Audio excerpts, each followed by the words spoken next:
it's time to sit back and relax with your favorite drink. And listen.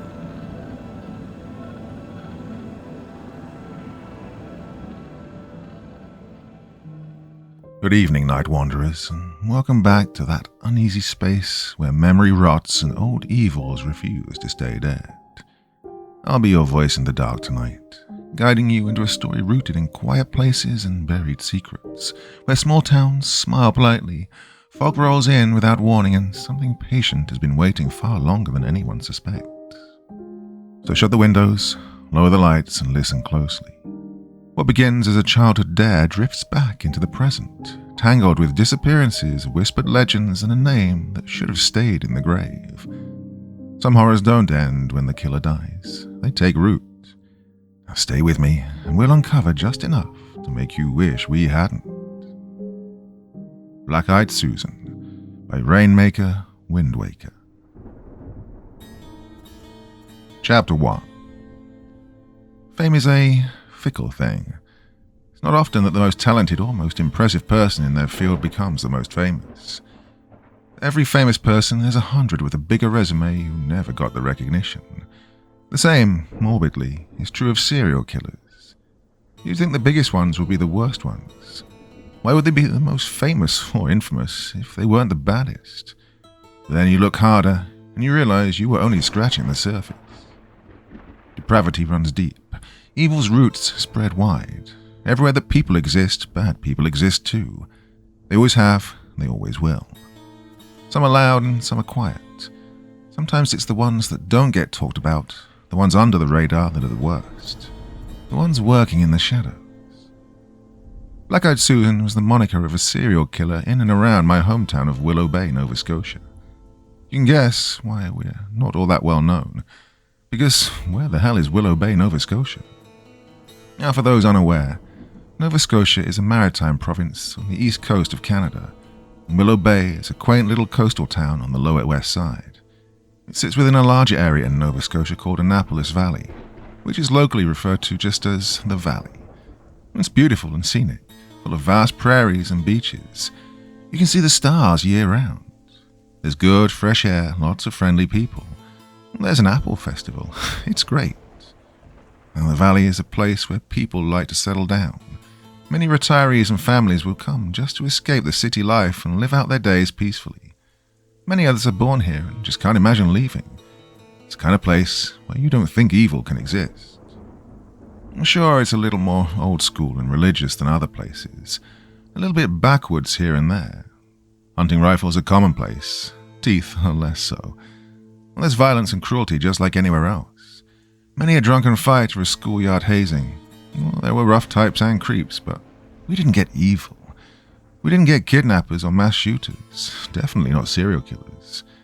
Except for Black-Eyed Susan. That was a name we all knew about. Growing up, it was just a name. The name of an old local boogeyman. We never really learned or bothered to look much into the real story. We'd pick up bits and pieces, but parents tended to avoid mentioning it. All we really had were the fantastical legends conjured up by teenagers to scare their younger siblings. Well, it spread around the schoolyard like wildfire. The real story, such as it was this. His victims were all young women aged 15 to 18, and yes, I said his. And the words for Black-Eyed Susan would be found carved somewhere on all of his crime scenes, and the papers ran with it before they knew his real identity. He was found responsible for 6 murders over the course of 10 years, but had been suspected in the disappearances of at least 8 others throughout the valley. His methods were bizarre and seldom written about. Much was left up to speculation about what his victims actually endured while in his captivity. Those who went missing would be gone for months and, when found, would only have been recently deceased. They'd be found artistically displayed, often in Christ-like poses hung up and coiled within trees, vines, and flowers. Sometimes flowers would be found within the bodies themselves. Now, it's unclear whether they were placed there or if he'd actually somehow planted them inside the body. Their eyes would be missing, as would their brain and several other vital organs, including the uterus. They appeared to be removed surgically, post-mortem. Their blood was also drained. He turned himself in and confessed to the confirmed murders in 2004. His real name was revealed to be Darren Barbeau.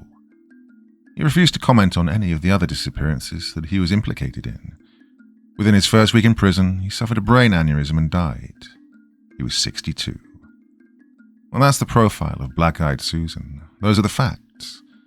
Darren Barbeau was a sick, vile, and truly evil man who destroyed many lives and caused untold pain to the community for many years. And he died before he was truly able to face justice for what he did. Unfortunately, that's only the beginning of the story. What he really did to these girls, what it was all for, and the things I saw when I became involved paint an even darker and more impossible picture. One that defies comprehension, sanity, and everything I used to believe to be reality. One that I'm still struggling to put together. Look, I'll start at the beginning. The three of us grew up in the early 2000s. Black-Eyed Susan was gone by the time we were 6. I don't remember much of life while he was still around. I can only speculate on the fears and anxieties of the adults in our life. We were inseparable. I met Emily in grade 4 and we instantly became best friends. Then around grade 5, we sort of adopted Heather. We had other friends on the side here and there, but it really just was the three of us from that point on. We hung out almost every day. We talked about everything. We laughed together and we cried together. Em made the three of us friendship bracelets with all our names. We were sisters. I wanted to call us the Hell Sisters because of our names, Heather, Emily, and Lila. But Emily's dad was a pastor, so that never went public. I'd like to say we got into mischief, but that was mostly all me. Em and Heather were the good kids, though they couldn't be more different. Heather was tough. Heather was the one who finished the fights that I started. Her hair was an impossible orange mess from day one and could not be fixed. Her skin would be completely ghostly white if it wasn't almost constantly burnt. She was a country girl through and through. Her parents owned a farm and they put her to work since she was a fetus, but she never complained. She tended to keep to herself a lot. She had no friends when Em and I came along, but we loved her immediately. We did stop going to her house though, because her parents would try to get us to help out around the farm and we simply couldn't handle it. Em was a dainty little thing. She was the blonde princess that every uptight Christian parent dreams of. Her father took great care to mold her into that image, and I took great pride in being a horrible influence on her. She was well-mannered, obedient, and ridiculously sheltered. But I can't say they didn't do anything right because she was truly the sweetest girl on the planet. It's almost annoying how positive and how lovely she was, but I couldn't help but absolutely adore her. I was eternally compelled to protect her, and so was Heather. As for me, I wasn't tough like Heather, and I wasn't sweet like Em, but I was the one who could take all the shit. When we got in trouble, Em and Heather would get scared, so I'd take it. When kids would make fun of us, Em and Heather would cry, so I would take it. I didn't care, and nothing could hurt me. At least that's the image I wanted to project. We were explorers as kids. We loved to go out on little adventures and find all the weird places out in the middle of nowhere. Our parents let us. Like I said, it was old school. Just be home in time for dinner, etc., etc. It also helps that we often lied about how far we'd go. The explorer phase didn't last terribly long, however. Just a few years until we were about 12. I wanted it to last longer, but we had to put an end to it one day. And that day is where our story begins. It's too far, Lila. It'll be dark before we even got there, Em said. I have to be back for my chores before sundown, Heather added. Stop being pussies, guys. Got it all worked out. Stacy's brother can give us a ride to Light Body Ranch, and from there it's about an hour's walk tops, I assured them with utmost confidence. My dad would not be happy if he found out I went up there, or that I got in a car with a stranger, Em combated. Your dad is never happy. What's this about you sucking off strangers in cars? He heard a familiar voice from behind us. The boy who thought he was oh so clever was named Mitch Fraser, the only kid in 6th grade more foul-mouthed than me, and a true tyrant. I expect that street trash, but not from you, Emily, Mitch added as he approached, flanked by his little posse of Dale and Bennett. Oh, fuck off, Mitch. These words were pre-programmed in me by now. I'm not talking to you, trash. I'm trying to have a conversation with Emily. Gross, Em muttered. Gross? I'm not the one sucking dicks in cars. But that's what you get when you hang out with emo skanks like Lila Kelly. Don't talk to her like that, Heather shouted. I kept telling them not to get angry, not to yell or cry. I knew even back then that would just encourage them. But they couldn't help it, bless their hearts. Hey, the lesbo can talk, Dale added. I guarantee he had no idea what that word meant. He just liked to parrot everything Mitch said. Also, joke's on him. That turned out to be me. Heather went silent, as did Em. I just stood there seething with rage. I wanted to punch him in his stupid fat face, but I've been down that road before. While it was awesome, it didn't end well. All right, guys, all right. Let's leave them to it. Clearly they had big plans. Hey, where are you losers off to this time anyway? Mitch asked, with a palpable smugness. Like I tell you, go jerk each other off, I responded. Admittedly, I also didn't know what that meant. Ooh, maybe this'll be the time Black-Eyed Susan gets them, Dell piped up again. Mitch's eyes lit up. Yeah, you know what my brother told me? He said he doesn't just kill you. He said he holds you hostage and feeds you to his plants. I shook my head. That's the dumbest thing I've ever heard. How do you feed someone to plants? Plants don't eat. Oh, he waters his plants with your blood. And then when he's done with you, he turns you into fertilizer, but still alive, he explained, really trying to add creepiness to his voice. You're making that up, Em yelled. Well, she frightened easily. Despite how many times I told her it was all bullshit, she'd still get shaken by these tales, and these kids knew it. Tell your brother to be more creative next time, dipshit, I shouted. Fuck you. Hope you enjoy being plant food. Mitch and his pals walked away laughing. He really did seem proud of that exit line. Look, it's not true. They're dumb, Em said, clearly seeking reassurance. Of course not. Stop worrying about what those idiots say, all right? They just want to scare us. That guy died a long time ago anyway, so it doesn't matter. Now focus up. Let's get through that last period, and then we'll go see Stacy's brother and do this thing. The bell rang and we went inside. 2 more long, boring hours later, and we were on our way. Stacy's brother Dom was 16, had a license, and was always trying to hang out with us for some reason. He did occasionally have his uses, like today. He drove us in his dad's old pickup over to Light Body Ranch and agreed to pick us up at 8. From there, we headed north. Oh, I don't know about that guy, Heather said. Who, Dom? He's all right, I think, I replied with that childlike naivety. But if he's weird, we'll just kill him. Can we not talk about killing so much right now? Em interjected. Why are we even going to this place? It's so creepy. Well, Heather found it. Ask her. I just said it looked cool. Didn't say I wanted to go there, Heather explained. Well, it does look cool. Place is always foggy. That's awesome. We had to come see it, I said, attempting to raise the excitement level. But what about killers? Em asked. Why would there be a killer out in the middle of nowhere in the fog? There's no one even to kill, and you wouldn't be able to see who you're killing. Think about it, I said with soundest logic.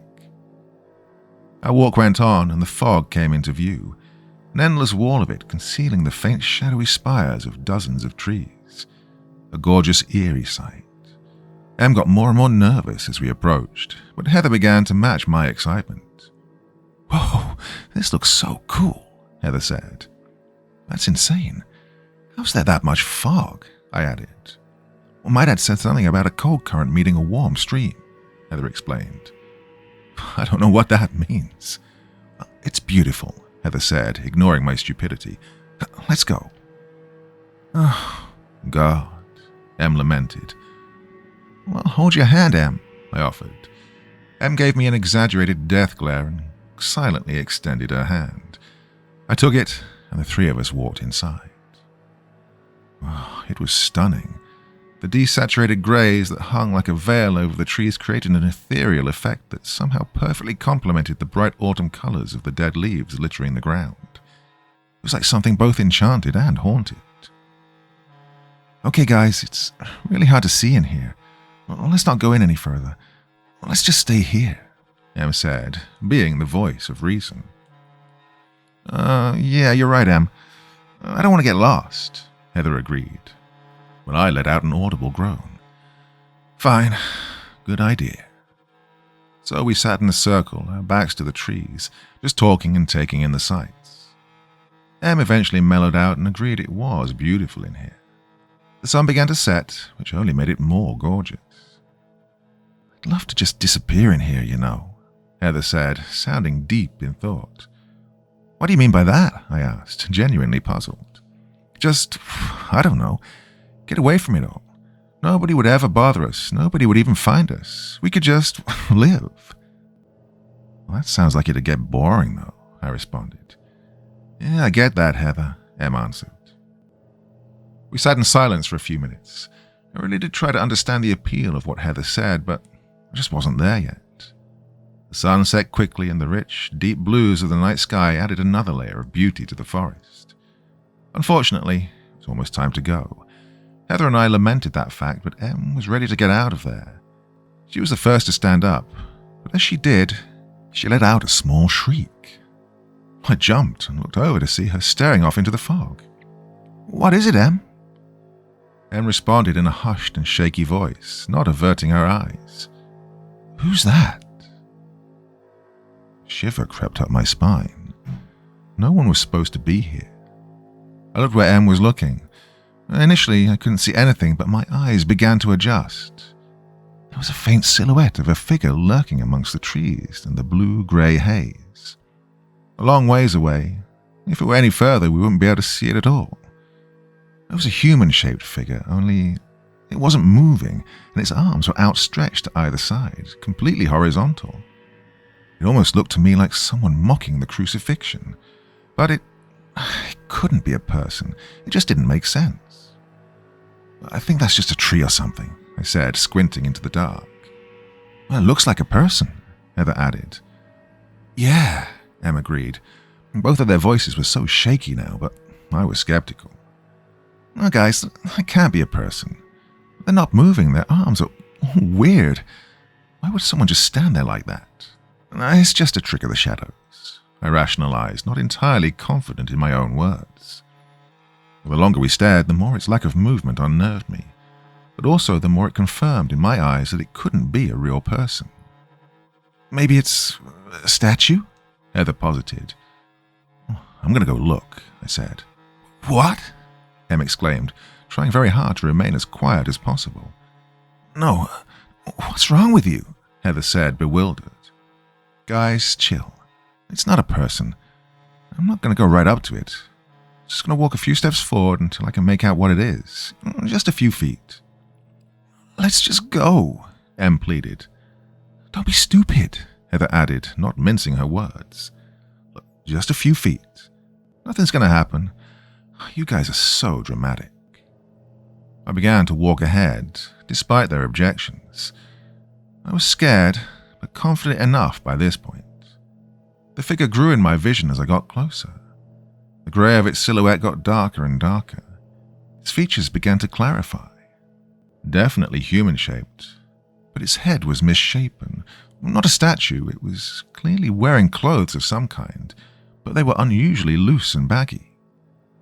I ended up walking a few steps further than I intended. I heard Heather and Em quietly shouting for me to come back, but I had to know. I could make out vague details now. A few steps further and I could finally see. The misshapen head was actually a burlap sack, and it looked like there might be some kind of smiley face on it. It was... It's fucking Scarecrow, I shouted. Really? Asked Em, a palpable relief in her voice. Yep, just a scarecrow, I said, laughing as I turned around and walked back to my friends. I told you guys it wasn't a person. Where's there a scarecrow in the middle of a forest? Heather questioned. Who knows? That was funny, though. Oh, it wasn't. Can we go now? Em again pleaded. I let out another chuckle and nodded. We were about ready to leave, but then, just a few feet away in the opposite direction of the scarecrow, "Little flowers." A deep male voice softly called out to us. We all shot to attention, all of us too shocked to scream. "What was that?" Em whispered. We all looked around frantically in every direction. Nothing. We couldn't see anything past the fog and the deep blue darkness. I couldn't see the scarecrow anymore either. Why couldn't I see it anymore? I reached out, grabbing Em and Heather's shoulders and pulling them towards me. They grabbed onto me in return. "What the fuck? What the fuck?" I whispered. "We have to go. Now," Heather commanded, matching our attempted whispers. Which way did we come in?" Em asked. "That way," Heather said, pointing to her left. Before we started making a run for it, we heard the distinct sound of a twig snapping, dangerously close to us. Oh, this time we did scream, and we ran. Fortunately, Heather was right, and we ran out of that place fast, past the trees and past the fog, into the plain open field. But we didn't stop running until we reached Lightbody Ranch. We collapsed in a heap when we finally got close enough to safety, all of us in tears. "I'm never doing anything like that again, Lila. Never again," Em snapped. I'd never seen her like this before. "I'm sorry. I'm so sorry, guys. I don't know what that was," I shouted through heavy breaths. Heather didn't say a word, she just cried. Well, we didn't tell anybody about that night, but we agreed to stop exploring. The next few days were a little tense. I felt awful about making them go up there with me. Well, they forgave me because they're the best, but I didn't forgive myself. What I saw and what I heard replayed over and over in my mind for several nights. I can only imagine it did the same for them too. After a while, though, we were able to laugh about it in our own ways. The fear lingered beneath the surface, but we felt safe enough in our town in the daylight. I noticed small changes in my friends ever since that day. Em got a little more skittish, and she didn't want to go outside as much. Heather did the opposite. I think a part of her enjoyed the adrenaline. As for me, I think I was a bit less of a brat after that. I stopped pressuring them into doing the stupid shit that I wanted to do. I didn't want to be that person anymore. As the years passed, more things changed in us, as things do. Boys began to be part of our lives, well, their lives, and my life by proxy. Em got herself a boyfriend at 15, practically an arranged marriage by her dad. I didn't go far, but it was a good excuse for Dad to get his precious daughter away from her lower-class heathen friends as much as possible. Heather was a different story. That Dom guy stayed in our lives, much to our annoyance at first, but then he and Heather got close. Heather was 16 now, we were all going through the madness of that age in our own ways. She didn't get any attention from boys growing up, since they would all call her, you know. So when this cute older guy started working his charm on her at that vulnerable age, it worked. Em and I tried to act supportive as her friends, but even as young and stupid as we were, we knew it wasn't right. It was too fast, he was too old and too much, and we were worried. When Em and I began to bring up our concerns over this new relationship is when tension began. She didn't want to hear it, and he began feeling threatened. She saw more of him and less of us. Less of everyone, actually. At some point, she began staying with him full time. God knows what he was filling her head with, because every time we did see her, she was less and less of the girl we knew. She'd blow up at us. She'd be vile towards us. This went on for 8 months, and we all tried to get her back, but everything we did pushed her closer to him. So many nights ended in heartache. Well, eventually it all blew up. He took something a little too far, and enough was enough. She got out, and Em was right there when she did, but I wasn't. I should have been. It's the greatest regret of my life that I didn't just go over there and hug her and tell her I loved her. I just couldn't. I was still mad. Not mad at her, just mad at everything. I looked at Heather and all I could see were the countless nights of Em crying in my arms. We all tried to be friends again. On the surface, it seemed like we were, but it wasn't the same. We were damaged. Em was the only one really trying to keep us together. I wanted to try for her, but I was too disconnected. The next few weeks, we drifted further and further apart. I always remember the morning of April 22nd, 2015. Em called me out of the blue at 10 a.m. while I was skipping school. Her voice was shaking and frantic, and she was yelling, "They can't find Heather. Heather's gone. Heather's gone." Over and over. Dom was the prime suspect in the eyes of the police, and certainly in the eyes of me. But there was no evidence of any foul play whatsoever, in fact. So people started saying she did it herself. She just ran away. I eventually accepted that. As much as it hurt, it unfortunately made sense. She was always one to isolate when things were bad. She'd gone through so much. She may have felt like she didn't have anyone, and that was my fault.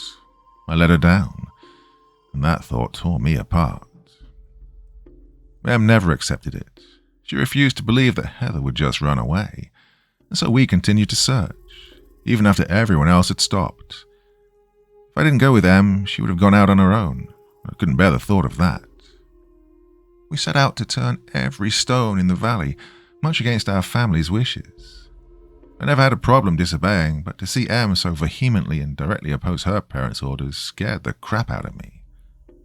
We began our searches, tying ribbons to trees to mark our location when we got far out into the wilderness. Those first few days, it would be me who would cry, not Em. The guilt bore a hole in me, but Em was my rock. That was the thing about Em. She was a very delicate girl. She cried a lot, but the second someone else needed her to be strong, she was iron. She always had a way of comforting people too, especially me.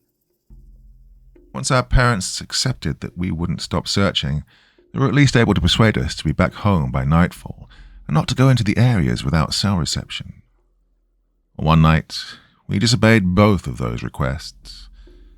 Somewhere in the northern section, beyond Lightbody Ranch, amidst the hills and the prairies, it was a forest that was always foggy. We always had it in the back of our minds that maybe she went back there. We were told that area was searched already, but if she didn't want to be found, it'd be easy not to be. So we had to go there. We had to go back.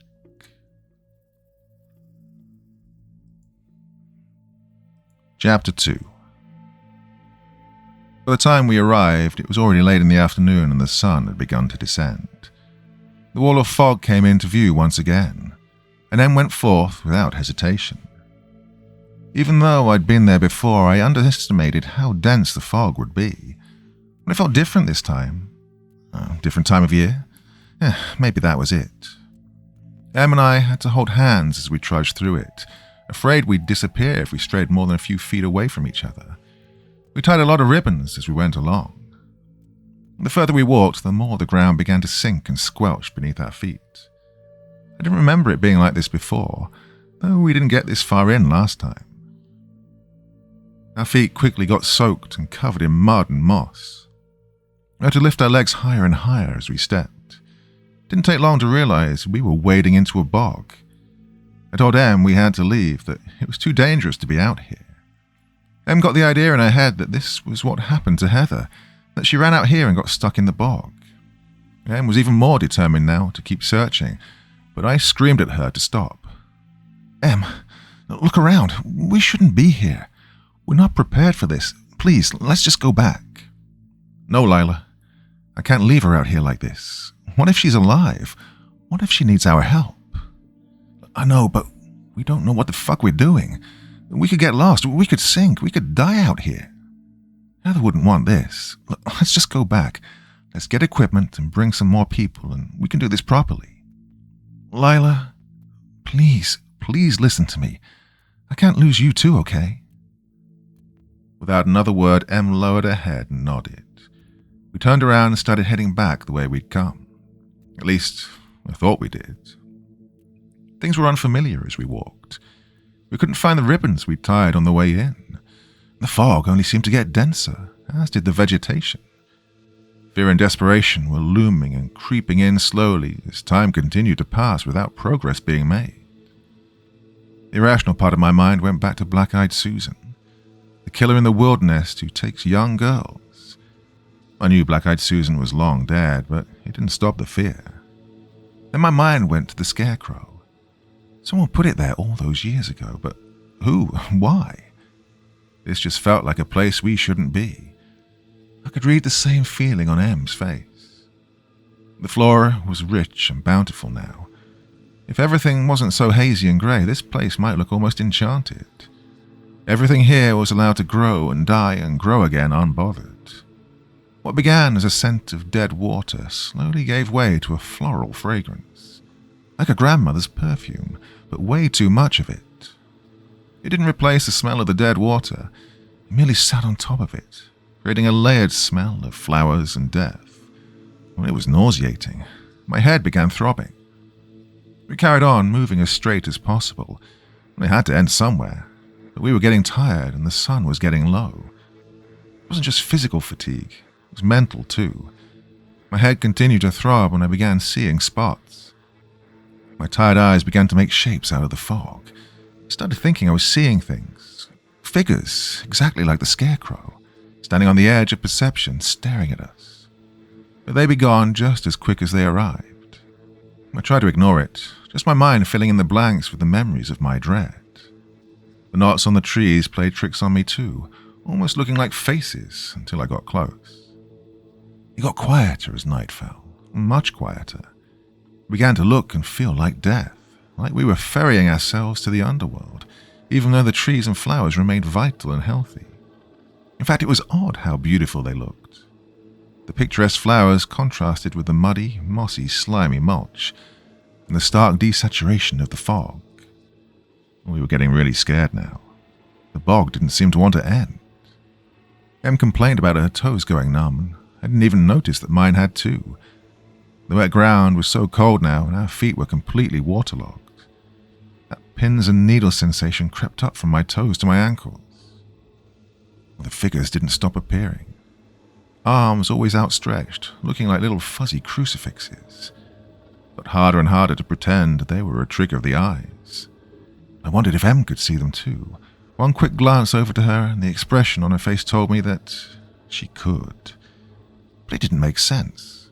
Why would there be scarecrows in a bog? Why this many? Why were they always so far away? I would have thought we would approach one at some point, move past one, even get remotely close to one. But they were always the same distance, always on the edge of perception, no matter where we were. They would have to be moving, but I never saw them move. I shook the thought from my head then. I was just scaring myself. It had to be my imagination, it had to be. Couldn't let myself go down this road. No, I had to focus on the task at hand. I had to focus on the reality of the situation. I took a wrong step. My entire right leg sank into the dense, muddy quicksand. I screamed, and I heard that scream echo through the trees. Normally I don't think I would have screamed, but the sensation disturbed me. It didn't feel like my leg sank. It felt like it was pulled. Like a hand clasped around it and violently yanked me down. I dismissed that quickly. It only felt like that because of how quickly I sank and how dense the mud was. My mind was playing more tricks on me. There was no other explanation. Em pulled me out. We carried on. Eventually, the ground got more solid beneath our feet. It was a huge relief. Finally, it felt like we'd made progress, and we could rest our legs a little bit. Em collapsed on the solid grass, and I followed. She began to laugh, a shaky, uneasy laugh that I'd never heard from her before. Somewhere between a laugh and a cry. She was so scared, it was the only response her body gave her. I instinctively pulled her into an embrace, as much for my benefit as hers. Her fingers dug into my back, refusing to let me go, and we stayed like that for a while. "I'm sorry," she said shakily, breaking the silence. "I'm sorry I made you come here. I totally fucked us." I was taken aback. I'd never heard her swear before. I offered her as much reassurance as I could, but I was soon distracted by what I saw on the trees. I wanted to see our ribbons, but instead I saw symbols carved into the wood. The most common one being an inverted triangle with a line through the bottom. I didn't know what that meant at the time, but it scared the hell out of me nonetheless. This didn't look like a place that any human had touched. We were so much further inside than last time, and yet clearly someone had been here. Maybe it was Black-Eyed Susan, I thought. Maybe this was where he hid all those years ago. Look at all this, I told Em while pointing at the trees. But when I looked back at her, she was standing and her eyes were as big as saucers. Her gaze was fixed upon something else. I turned my eyes to face whatever she was looking at, but I didn't see anything. Just a big hawthorn tree off in the distance in a clearing, partially obscured by the fog. "What is it?" I asked, squinting, trying to see what had her so transfixed. "Do you see it?" she asked, her voice shakier than I'd ever heard before. "Do I see what? Where? In the tree?" "There's something." Her voice shrank to a whisper, and she repeated her words. "There's something." I looked back at the tree. I looked at the leaves, the branches, the trunk. I looked over it again and again. All I saw was a tree. "Where? In the tree? What does it look like?" I asked, trying desperately to understand, though a part of me was afraid of the answer. "It's not in the tree. It is the tree. Something's wrong with it," Em responded, not really clearing anything up for me. I squinted and looked as hard as I could. Em was right, there was something a bit off, but I couldn't put my finger on it. It looked perfectly normal, but there was just something uncanny about it. Were we just going insane? I mean, I guess it does look a little... I don't know, I said, unable to describe my thoughts.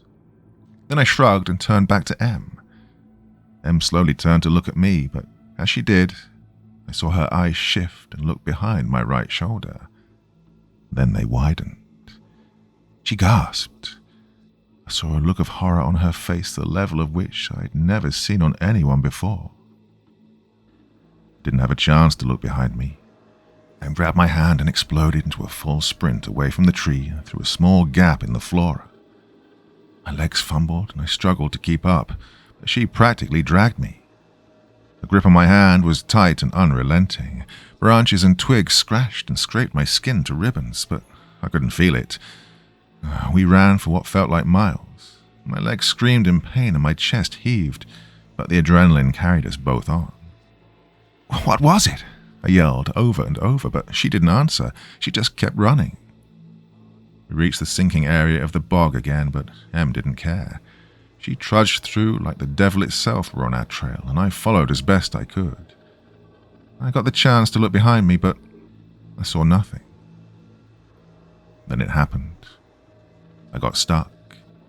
My leg went down awkwardly and my other leg sank behind it into the freezing cold muck. I felt the hand sensation on my legs again, but then a sharp, cold, stabbing pain. It felt like frostbite, but also something close to an actual bite. Em immediately wrapped her arms around me and pulled, screaming as she gave it everything she had. Well, she didn't get far, only succeeding in squeezing the remaining air out of my lungs. She tried again and again. Between each attempt, she looked behind me with unknowable fear and panic etched all over her face. She expected to see something. I heard a twig break in the distance, so distinctly similar to the sound that sent us running years ago. Em panicked even more than she already was. She reached her hands into the muck, hoping to pull me up from underneath somehow. I saw her expression change to one of confusion. She began to pull, but not on me. She'd found something else, something solid. As she moved it, I could feel it wrapped around me like vines or tentacles. She pulled and pulled, and I heard a snap. Em fell backwards, and some of the tension around me released. I felt a current under the mud where the snap was, like a small hose lightly spraying underwater. But it helped dislodge me, whatever it was. A few bubbles formed at the top. I didn't care to investigate. I simply pulled myself out with Em's help, and we stumbled back into a run. The bog thankfully came to an end, and it was a forest once again. I saw in the distance our saving grace. One of our ribbons, then another. We followed them, and just like that, we were out. We reached the end of the fog, the end of our nightmare. Way off in the distance down the hill, we saw Lightbody Ranch, and past that the faint, comforting glimmer of the lights of civilization. Her parents were furious, looking at the state of us when we hobbled back well after nightfall. They put their foot down, no more searches. We didn't object. Em never really told me what she'd seen, whether at the tree or behind me. She said she didn't know, then guessed that it must have been an animal. I wonder who she was trying to convince. I looked up the symbols that I'd seen on the trees. It appeared to be the alchemic symbol for Earth, which didn't answer a whole lot. We were both worn out by this nightmarish night, but also by the entirety of the last few months. It was hard to see Em give up. She never gave up on anything or anyone, but after so long of not finding a single lead and then potentially almost dying, it was time to call it quits. So that's where we left it. All we could do now was pick up the pieces and try to carry on. And slowly but surely, we did. The next year, Em graduated high school with honors and got herself into a fancy university on the other side of the country. I didn't have a hope in hell of getting in, so, well, that was it. I didn't want to lose her, but what could I do? No way was I going to let her not take the opportunity. We said our goodbyes, and then she was gone. I made sure to save my tears for later, and there were a lot of them. I did tell her I loved her before she went, the way I wish I could have told Heather. As those words left my mouth for the last time, I knew she would never fully realize how much they meant. I wished that at some point I got the chance to tell her how much. But she was gone now, and I was on my own. I'd like to say Em and I kept in touch. We did for a little while, but it fizzled out quickly. We weren't made to interact like that, in text, behind a screen. That wasn't us. It felt almost disrespectful to our friendship to reduce it to that. We agreed we'd rather just meet back up someday and catch up on everything we'd missed. But time flew by and, for one reason or another, that didn't happen. We had our own lives. It was just too hard to make it work. So that was it for Em and I. That was it for the Hell Sisters. Found my way into the city life not long after Em left. Got a job, figured it out, got a culinary degree of all things. The first year or so was rough. I would lie awake at night thinking about the bog, about Heather, about that weird tree. But through therapy and melatonin, it passed. The next few years were easier. Now that I was in the city, dating was a lot more feasible for me. It's not like my preferences were a huge secret back in Willow Bay, but it was a little hushed. If I was too gay around Em's father, for example, I feel like he might have burned me at the stake or something. Nevertheless, I was getting laid now, and that helped tremendously. It's hard to believe that 9 years passed since the night at the bog. It was a distant, traumatic memory, a crazy little story to tell friends, a classic, spooky, time I almost died tale. Well, I thought that was all it was ever going to be. I thought my time in Willow Bay was over. I thought I'd never get answers, never really get answers anyway. I definitely never thought I'd hear the name Black-Eyed Susan again. But then, I got a phone call.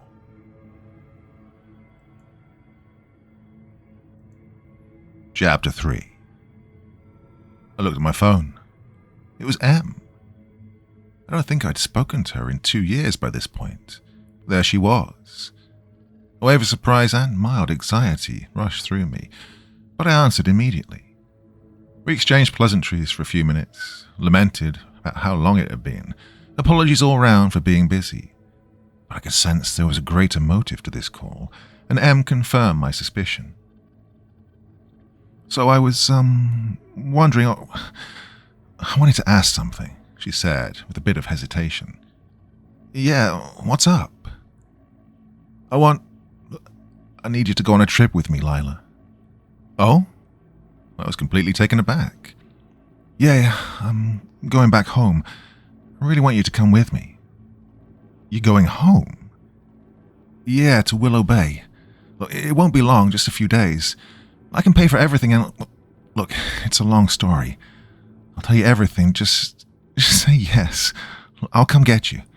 We can finally catch up like we keep saying we will. I just need you with me, because no one else would understand. Please lie? She sounded casual, but her voice betrayed melancholy and slight desperation. I could tell she really wanted me to say yes. Hey, are you okay, Em? Did something happen?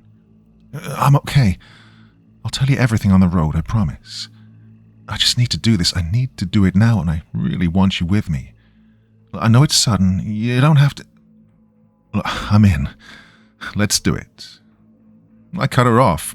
Sure, I could have prodded for more information, could have sweated the details. But despite all the time and the lost contact, this was my best friend, and she said she needed me. There was never any doubt that my answer would be yes. I packed a small suitcase, called off work, and waited for Em to pick me up the next morning. She really wasn't kidding about it being a sudden thing. She arrived in an absolutely tiny little dark blue bug. It was nice and modern looking, way better than my piece of shit, but it was dainty as hell, and I questioned how it was going to handle a cross-country trip. She got out of the car to greet me, and seeing her in person after all these years was wild. So familiar, yet so different. Looked like she was cosplaying a grown-up. She was dressed smart, as the hicks in our town would say, even though it wasn't anything crazy. Really just a nice pastel cardigan and necklace, and she looked good, as beautiful as ever. I was instantly proud of her, how put together she appeared. Oh, I had no doubts, of course. I also clocked the same friendship bracelet on her wrist, or at least one that looked like the same one that we had as kids. I couldn't help but smile. She smiled and hugged me right away. I'm so glad you can come. Of course. You look so good, by the way. What the fuck? You look so good, she combated, smiling and gesturing towards me with shock on her face. Oh, come on. I'll always look like a hobo. No, you look amazing. I bet you get loads of... Lots of what? Lots of, you know... Em laughed and her face went red. Well, I was going to say girls. Oh my God, you still won't swear, will you? Why, sometimes. I have before. I dare you to say it once. I'm not going to do that, no. Come on, one time. No. Now get in the freaking car. I put my bag in the trunk and we hit the road. I was worried if things wouldn't feel the same after so long, but, well, we fell into our old rhythm immediately. Didn't even realize how much I missed this. We alternated our playlists every few hours. For as much as she liked to keep it clean, all the music she listened to was wildly aggressive. Total filth. Mostly about sucking dick or fucking. Music was always her one way of rebelling. My playlist, on the other hand, Madonna, Pat Benatar, Bonnie Tyler, Cyndi Lauper, 80s pop rock and love ballads. Can't get enough of them. Don't know what that says about me. For those first couple of hours, it was everything I ever wanted. We caught up. We talked about our lives. Em was doing very well for herself. She had a nice cushy job now, lots of friends. So great to see her flourishing. But, in a pocket of silence, I had to ask. So, Em, what are we doing? What is this trip? Em's smile faded and she took in a big sigh. Basically, we're going to see my dad. Your dad? You know he hates me, right? Yeah, I know. He hasn't been thrilled with me either the last few years. I got a call from him the other day. He sounded bad, confused. I just need to go see if he's okay. Well, okay. Well, I hope he's all right, but why did you want me to come then? I'm not complaining, but I just don't think I would be much of a help. I feel I could make things worse. Well, it's one of the things he said. What did he say? He said he saw Heather. My blood ran cold. Surely these were just the delusions of a man advancing in age, but Em never did give up on Heather. If there was even the slightest chance that she really came back, that's why she brought me. How much do you know about Black-Eyed Susan? Em asked me. What? The serial killer? Yeah, I looked him up a little bit after we got lost in that bog. He killed like 6 girls back in the 90s and early 2000s, right? Did a bunch of gnarly shit to them. Strung them up in trees and cut out their eyes or something, I responded. I was unnerved by her question. Couldn't understand how this could be related. Yeah, I looked him up too. It's hard to find a lot of information about him and what he did. Why? I'm not sure. No, I mean, why did you bring him up? Oh, my dad, he mentioned him too. I got chills again. It was strange. Why would he mention a serial killer from 20 years ago? Was his mind really that far gone? I also wondered what Em meant when she said that her dad hadn't been too thrilled with her either. I decided to break all this seriousness in the air. I see that friendship bracelet, by the way. Is that the same damn one from decades ago? Oh, Em chuckled. Yeah, I fished it out of an old box. It felt appropriate. Oh shit. I wish I'd brought mine. I think it's gone, though. Oh no, that sucks. Yeah, I moved around a lot. I think like 90% of my old stuff is gone somewhere. Also, I decided I hate you, so... Sure, I get that. Didn't expect you to keep it this long, honestly. Well, why not? That's rude. I mean, I can keep things. Em shot me a sarcastic look. Come on, you and Heather went through those bracelets like tissues. That one summer I had to make like 20 of them for you guys. Meanwhile, I never broke mine once. So basically, I'm the better friend. That's what I'm saying. The boring friend. We couldn't help it. We were getting into scrapes. We got our hands dirty. We handled business. Handled business, Em mocked. I am not boring. Well, hey, don't know how you are now. Don't know what kind of crazy slut phase you went through when you got to the big city, but as a kid, bit lame, gotta say. Em laughed and shook her head in dismay. I did stuff. I wasn't lame. I let you drag me into all kinds of nonsense. Don't know anything about a slut phase, though. Ah, you know exactly what I'm talking about. You were so sheltered your whole life. It was so sad and adorable. You can't tell me you didn't go to the city and just have a parade of debauchery. Well, I've had sex if that's what you're asking, but I didn't have a parade about it. You should have. I would have been there to sing songs, keep the Christian vibe, give you some hallelujah. Em laughed at that. You are a complete nightmare. Miles passed. Dozens of songs played. Civilization faded as we drove further and further out. Conversation ebbed and flowed between silliness and sincerity, the same way it always did when we were together. Em told me all the gossip about the old town. She kept in touch with her family there far more than I ever did. Didn't even know if my family was still alive. Any remnants of a city were replaced by long patches of scenic nothing, broken up by small podunk towns and gas stations. Day turned to night, and we stopped at a cheap motel to get some shut-eye. We made do on opposite ends of one queen bed. I couldn't complain, it was far softer than my bed. In fact, it was the best sleep I got in a long time. And by sunup, we hit the road again. After a few more hours in the great white absence, I started to remember the looks of these trees and the curves of these hills. The expansive rectangular patches of distinct colors spread far and wide across the plains, denoting crops and farmland of all kinds. Old busted-up barns and silos peppered the area, as did lengths of makeshift wooden and wire fencing. This was home. "Welcome to Willow Bay," read the sign, in familiar cursive. Memories couldn't help but flood back. I started absent-mindedly counting all the buildings I remembered getting high behind. The town looked the same, only a little more weathered and overgrown. Couldn't tell if it was the 8 years breaking the place down, or just my memory glossing it all up. It looked grayer, too, though that could have just been the sky. Deeply overcast and moderately foggy. A subtle effect, but it made this place have the air of a ghost town, like the town itself was a memory slowly fading. We got lunch at the old diner. We'd been here 1,000 times, the three of us. So many good memories that even the greyest sky couldn't dampen. Finally being outside the car, standing on the ground, breathing in the old air was a trip. I forgot how different this air was over here. I don't remember it smelling so floral. That felt new. Or maybe it was always like this, and I was just used to it. We sat at the same old table that we used to. Ordered the eggs Benedict hash with extra hollandaise, and M chuckled.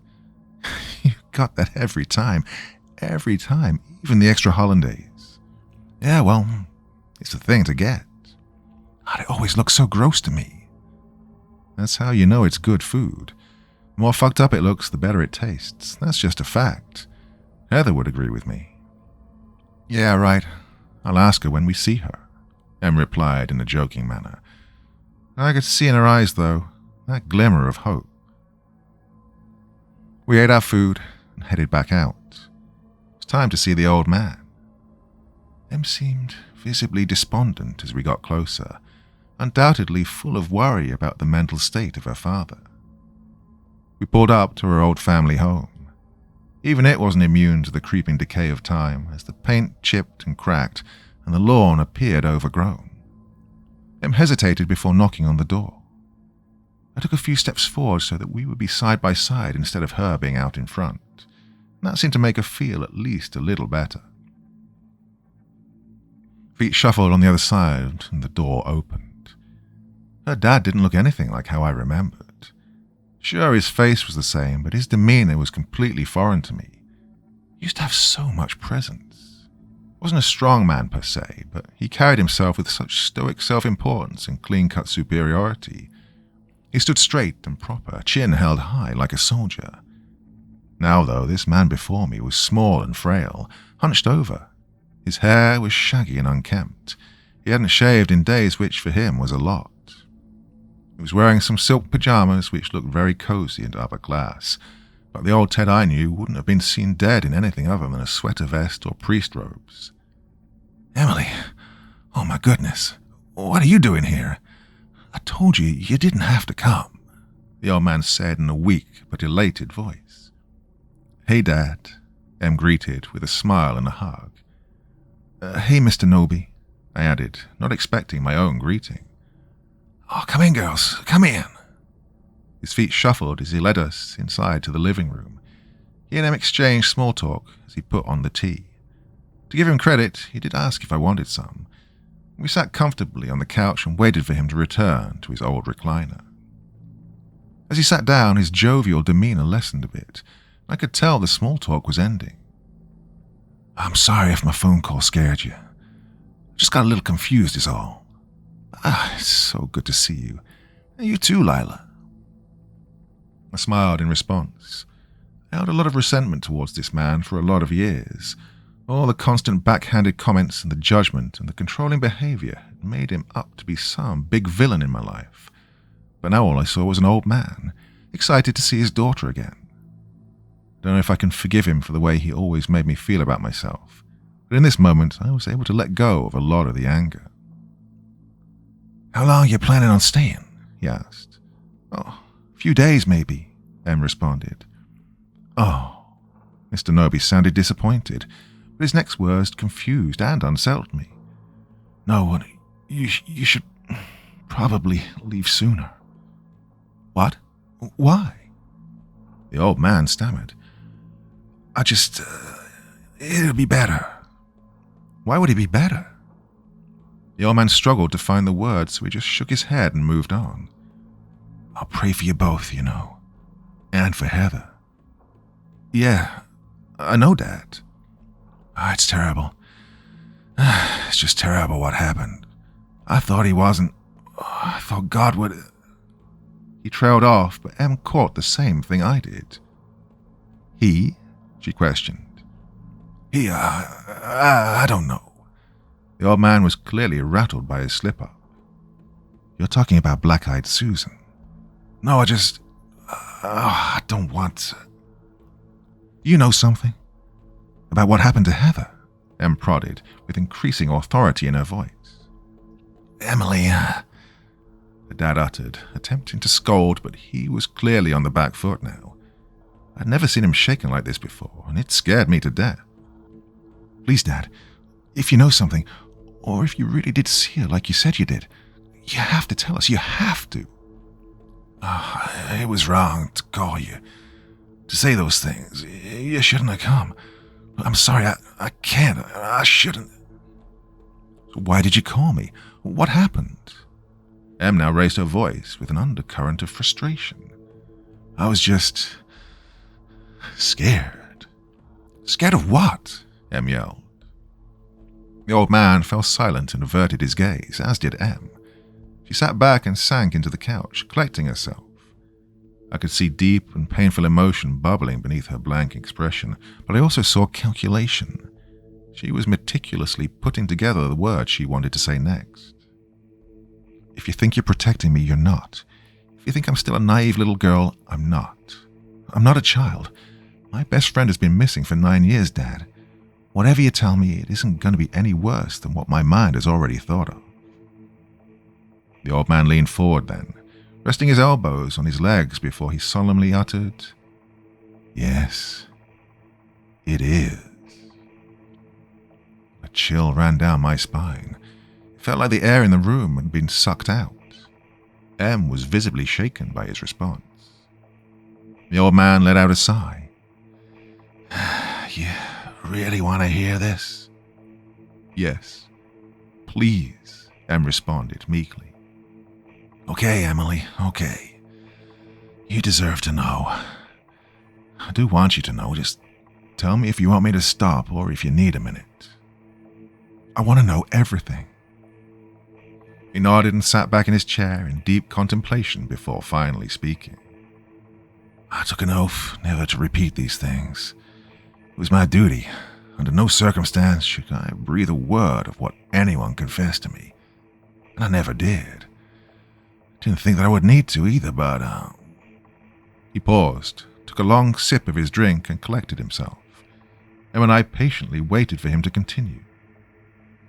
2003, 4 maybe. You're around 6 at this time. I'm running confession. This man comes into the booth. He says, 'Bless me, Father, for I've sinned.' The whole thing. Then he sits there quiet for about 3 minutes. Sometimes this happens. Gave him time to gather his wits. Then he says, 'I am the one they call Black-Eyed Susan.'" Mr. Noby cleared his throat and fidgeted with his fingers. He squirmed in his seat. God, I've never seen a man so uncomfortable. Not only was he reliving a traumatic moment, he was betraying a lifelong oath at the same time. The man I knew was a steel trap, stubborn and sturdy as an old oak. No amount of words or passionate pleas would move him. What had changed? The papers said there were 6 murders, but he told me there were so many more, dozens. He told me what he did to them, and I thought he was lying at first. Sometimes you get pranksters. But the more he went on, I knew he was the guy. He said he came here because he needed to be cleansed. He needed to be pure before the next step. That's a word he kept saying, pure. All the girls he took had to be pure in his eyes. That's why they were... As that last sentence struggled to leave his mouth, his lip quivered and his voice broke. He shook his head and set his jaw. My skin crawled. Wasn't about murder. Wasn't about pleasure either. He was obsessed with this idea that he could find life's deepest secrets only through purity, only through being one with the earth and with nature. He said plants and trees and flowers can sense the cosmic rhythm of the universe, as he called it, that they move with the sun and the constellations. He saw them as the purest essence of life, so he must hold the secret to it. He wanted to see what they see, feel what they feel, attune himself to that cosmic rhythm, learn and ascend. It all sounded insane, but if you could hear his voice when he said it, he believed every word. He was right, it did sound insane. Em had a sick look on her face, but she was listening intently. I was beginning to regret hearing about this. The old man continued. He used those girls to do it. His little flowers, he called them. Another shiver went up my spine. I remembered those words. He said it had to be those girls because something about motherhood and Mother Nature. They could create life, so they had the capacity to understand life. So he would take them and try and force them to somehow bond with the plants, to hybridize, to become one with them. He had many methods: psychological, surgical, physically grafting plant life onto them, into them. When they'd die, he'd take the parts he needed and discard the rest into the earth. I almost retched. Mr. Noby steeled his jaw once again. Of course it didn't work. Nothing had happened. But then he looked into one of his victims' eyes as they were about to die, and he said he saw it. Whatever it was that he was looking for. Life, the universe, eternity. He said it was right there in her eyes. He said it was the most beautiful thing he'd ever seen. So he took them. Then he started taking all of their eyes. He'd preserve them and look at them. And he'd see. He would learn. Mr. Noby began to sound less like a man merely relaying the ramblings of an unstable man and more like an unstable man himself.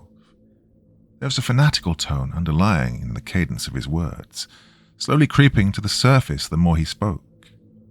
I don't think he was aware of it. This felt like a new man to the one we'd spoken to even 5 minutes ago. And his experiment started to work. He said it all began making sense to him. He made serums, drug cocktails, stabilizers. He took their brain tissue and tried to wire it into the plant roots. Fed them blood, used skin and muscle as soil. Put veins and tendons into the vines, and hearts to pump the blood through. Everything he could use. Everything he could graft and bind and connect to make them one. Any way to hybridize, whether it worked or not. He said he wanted to create new forms of life, extend it, preserve it, clone it, evolve it. "Stop," Em shouted. "Stop. Stop it. This is nonsense. This isn't real. You don't believe this, do you? What makes you think this has anything to do with Heather? Black-eyed Susan is dead." I thought it was nonsense, too. Of course I didn't believe he was doing these things. But I believed he believed he was. Thought about telling someone right after the confession. The next day I see on the news he turned himself in. Then he died. So it was over. Even when Heather went missing, I didn't think anything of it. He was gone, but the thing is, people kept going missing after her. In other towns and other counties. It didn't stop. He told me it wouldn't stop, but I had no reason to believe him once he got caught. Certainly not once he died. He told me he had so much more work to do. Told me he'd found the secret. Said he would make us all see. And Emily, I see. Dad? Only a little bit. I know there's so much more, but I can't see it now. It's in the air. It's in the trees. I've seen things that don't look... Well, I don't think they're real, but maybe they're more real than any of us. And it's growing. It's here. I saw Heather. I saw her walking outside in the night, in the fog. I saw her. Em stood up. Okay, I have to go. We have to go. I'm sorry, Dad. I'll come back. I'll be back tomorrow. We'll talk, I promise. I just have to... She briskly walked out of the room and out the front door, and I followed close behind. As we left, I heard him muttering, "No, go home tonight. Go home tonight, Emily." She sat in the driver's seat of the bug, hands clasped on the steering wheel, nearly hyperventilating. I sat next to her. "I can't look at him like that. I don't want to see him like that. He doesn't even look like my dad anymore. He's delusional. It's all insane. Doesn't even make sense. He said the girls had to be pure or whatever, but Heather did drugs and had sex when she was with Dom. That doesn't fit with purity. But he didn't know that. He's making it up. He wants to scare me so I'll come back and change my ways, so he can turn me back into who I was. It's fake. Why else would he make up such horrible things? God, I don't understand." Em rambled on, justification after justification, her mind desperate to make sense of it all. But her body was in the midst of a panic attack. "Breathe, Em. Please, just breathe. It's okay. He's old and he's confused sometimes. He has all this old trauma and it's manifesting in ways he doesn't understand. It sucks, I know, but it's going to be okay. He'll be okay. We'll just get him the help he needs. I tried desperately to reassure her, even though I was scared and disturbed beyond comprehension. Em calmed her breathing as much as she could. I want to go home. I don't want to be here anymore. I know, but I know you, Em. You're going to regret it if that's how you leave things. You'll regret it forever. Let's go to the village motel. Have one nice chill night, okay? We'll order Chinese from Summit. They're still here, I saw. Then in the morning we'll come back over. We won't talk about any of it. Nothing that'll set him off. We'll just have a lunch or whatever. Keep it light. Talk about his old harmonicas and shit. Say goodbye properly and then we'll go. Em sat back for a minute and then finally answered. Okay. There are moments, 2 moments in my life that I wish I could change more than anything in the world. The first moment I would change was me not being there for Heather before she disappeared. The second moment I would change was the moment I convinced Em to stay in Willow Bay for another night.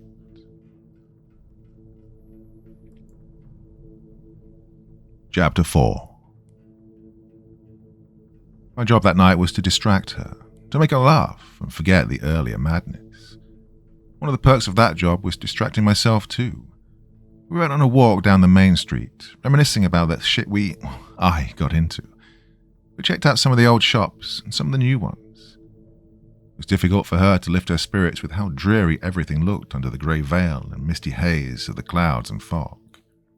I tried my best, but I was feeling strange too. It felt eerie here.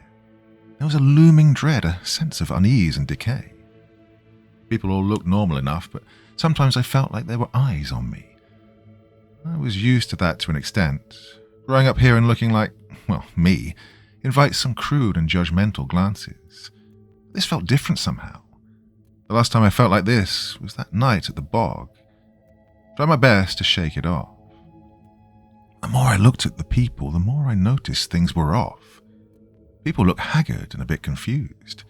A man stood in the doorway to a store with his hand on the handle but wouldn't open it. He just stared into the glass. Another man I saw walking up and down the same street 4 times. I saw a man just spitting over and over in the same spot on the sidewalk. Another was whispering to himself, though I couldn't hear what. I noticed some similar behavior when we first got here, but I dismissed it.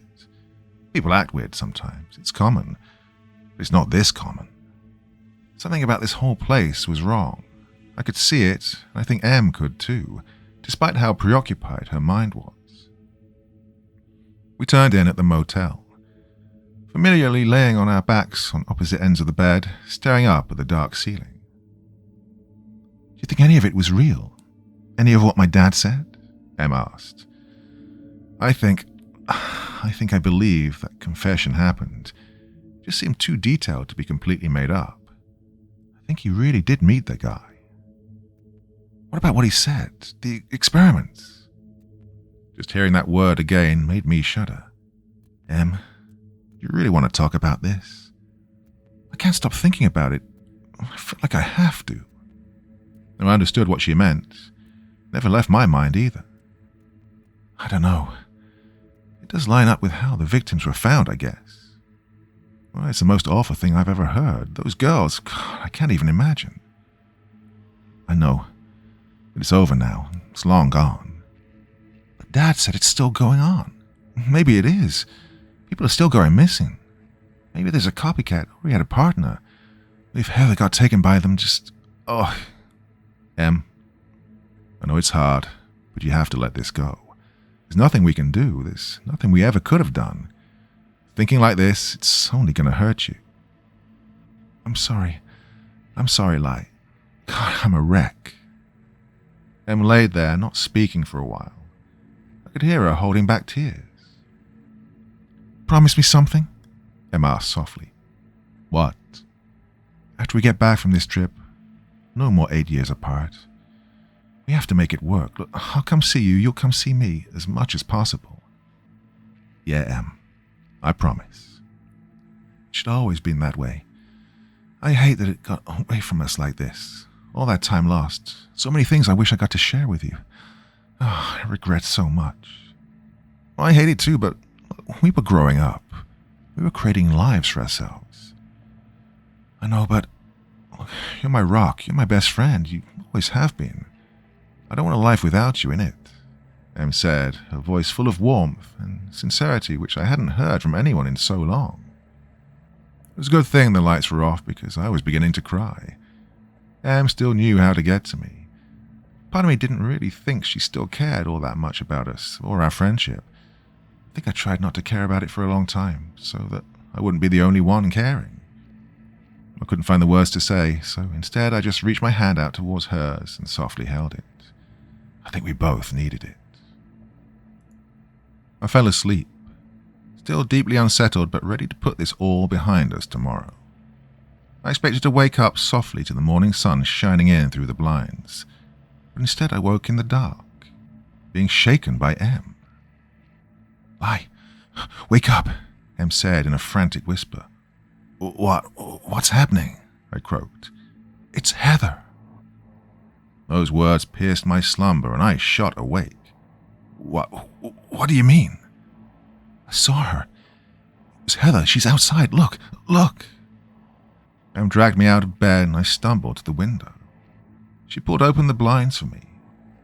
I stared out into the dark blue haze of the motel parking lot. It's hard to make out much past the fog. It looked so much denser at night. I definitely couldn't see a person. I don't see anyone." "What? No, she was right there." Em looked outside, then darted past me and opened the door. "Em, wait." I couldn't get the words out before she was gone. I rushed outside to follow her. She stood in the middle of the parking lot, looking around in all directions. I staggered towards her. My body was still half asleep. "Em, calm down. Come back inside. There's no way you saw... There, come on." Em pointed behind me and then sprinted past me. By the time I turned my body to where she was running, whatever it was that she'd seen was gone. She ran out past the motel and turned the corner. I worked my legs up and ran as fast as I could after her. "Heather!" I heard her shout, echoing in the distance. I turned the corner, but I couldn't see anything. The fog was too thick. Behind the motel was a small field that led to a sparse forest. Couldn't see anything in the field, so I sprinted into the forest. "Em!" I picked a direction and ran, shouting her name over and over. Well, the fog only got thicker. I wanted to keep running. I would have run forever, but I didn't even know if I was going in the right direction. I stopped and listened for any sign of movement, any footsteps, but I heard nothing. Just the quiet wail of the wind and the rustling of the trees. It was like she'd just disappeared. I spent the next 2 hours lost in the fog, out in the woods behind this motel, screaming and crying, begging for Em to come back. She never did. I knew someone got her. In that moment, all of this black-eyed Susan nonsense became real. I didn't know how or to what extent, but he was back. He got Em. She was gone. I found my way back to the motel. My entire body was shaking. It felt like my guts were in a blender. I was in complete hysterics. I couldn't believe it. I refused. Em couldn't be gone. I just got her back. I made those promises. We were never going to be apart again. We could have been... I couldn't protect either one of my best friends. Oh, my body wanted to shut down. I wanted to curl into a ball and die. But this wasn't over. If what the old man said was true, if what all the legends I heard through the years were true, he wouldn't have killed her. It's not what he does. If I can find her, I can save her. At least that's what I was hoping. So I had to be strong and I had to think. Only one place came to mind. The bog. She had to be there. It all added up. I didn't waste another second. Got in Em's car and I drove. If any of this was true, even one word of it, then I needed 3 things before I went into that bog. I couldn't go in there unarmed. I needed something to shoot. I needed something to cut. And I needed something to burn. Stores were closed. but I knew everything I needed would be at Mr. Noby's place. I'd broken in there many times before as a kid. I knew how to do it. My hands wouldn't stop shaking on the steering wheel. Couldn't take a single steady breath to save my life. My body was in a constant battle between adrenaline and exhaustion. The town was quiet, deathly quiet. I suppose it made sense. Only an idiot would be driving in the middle of the night in this kind of fog. I made it to Mr. Noby's, parking a little ways down the street to be safe. Quickly made my way around the back of the house. Em's window was on the upper floor overlooking the backyard, and the lock was busted. I doubt they got it fixed since we kept it a secret. It was easy enough to climb up, especially with all the adrenaline I was feeling. Sure enough, the window slid open and the screen popped out easily. I hoisted myself inside as carefully as possible. It wasn't Em's room anymore. Now it was just a junk room. That made it a little harder to maneuver without making a sound, but I managed. First stop was the bathroom. Grabbed a can of aerosol deodorant. Fortunately, I already brought a lighter. And then I snuck down the stairs. The stairs were always awful. They creaked like hell. I remember that if you stick to the far side as you walk down, they wouldn't creak as much. Em and I snuck out a lot. I had a hunting rifle above the mantel and a chainsaw in the garage. It was easy enough to grab the rifle and get the ammo sitting underneath it. And the chainsaw took a bit of looking for since the garage was pitch black, but I managed. All I had to do now was go back inside and then escape through the front. But when I stepped through the door, Mr. Noby was standing right there in the living room, blocking my way. All I could see was his silhouette, and it petrified me. He didn't move. "Mr. Noby, I'm sorry, but it's Em." "He sees you." Mr. Noby spoke shakily. It sounded like he was sleepwalking. "She's in danger. Please, I have to go," I responded, trying not to sound terrified. "She'll be okay. He'll make her see. And you'll see, too." His eyes were closed. I could see he was in no state to attack me, or to do anything, really. I cautiously walked past him. I didn't have time to deal with a crazy old man. I opened the front door and took a step outside, but then he said more. "He made Heather see." I turned around. He was facing me now. His eyes were still closed, but he was smiling. "She was good. She was special. She was so strong. He found great use for her." I wanted to break down, but I turned back and kept walking towards the car at a brisk pace. He continued to talk. "He'll find use for you, too. You're all his little flowers now. The whores, the heathens, the sinners, and the blasphemers can now be purified. We can all be purified. We'll all be accepted into his kingdom. For black-eyed Susan, the wilted one is God, and he will be our salvation." Got in the car and sped off immediately. As I peeled down the street, I saw figures standing in the windows of the neighboring houses, staring at me, unmoving. A few stood on the sidewalks. The fog was so thick now, this was no longer the town I grew up in. Something dark and depraved had seeped in and poisoned it. It was unrecognizable. I had to get to Em. I had to get both of us the hell out of here. Willow Bay was gone.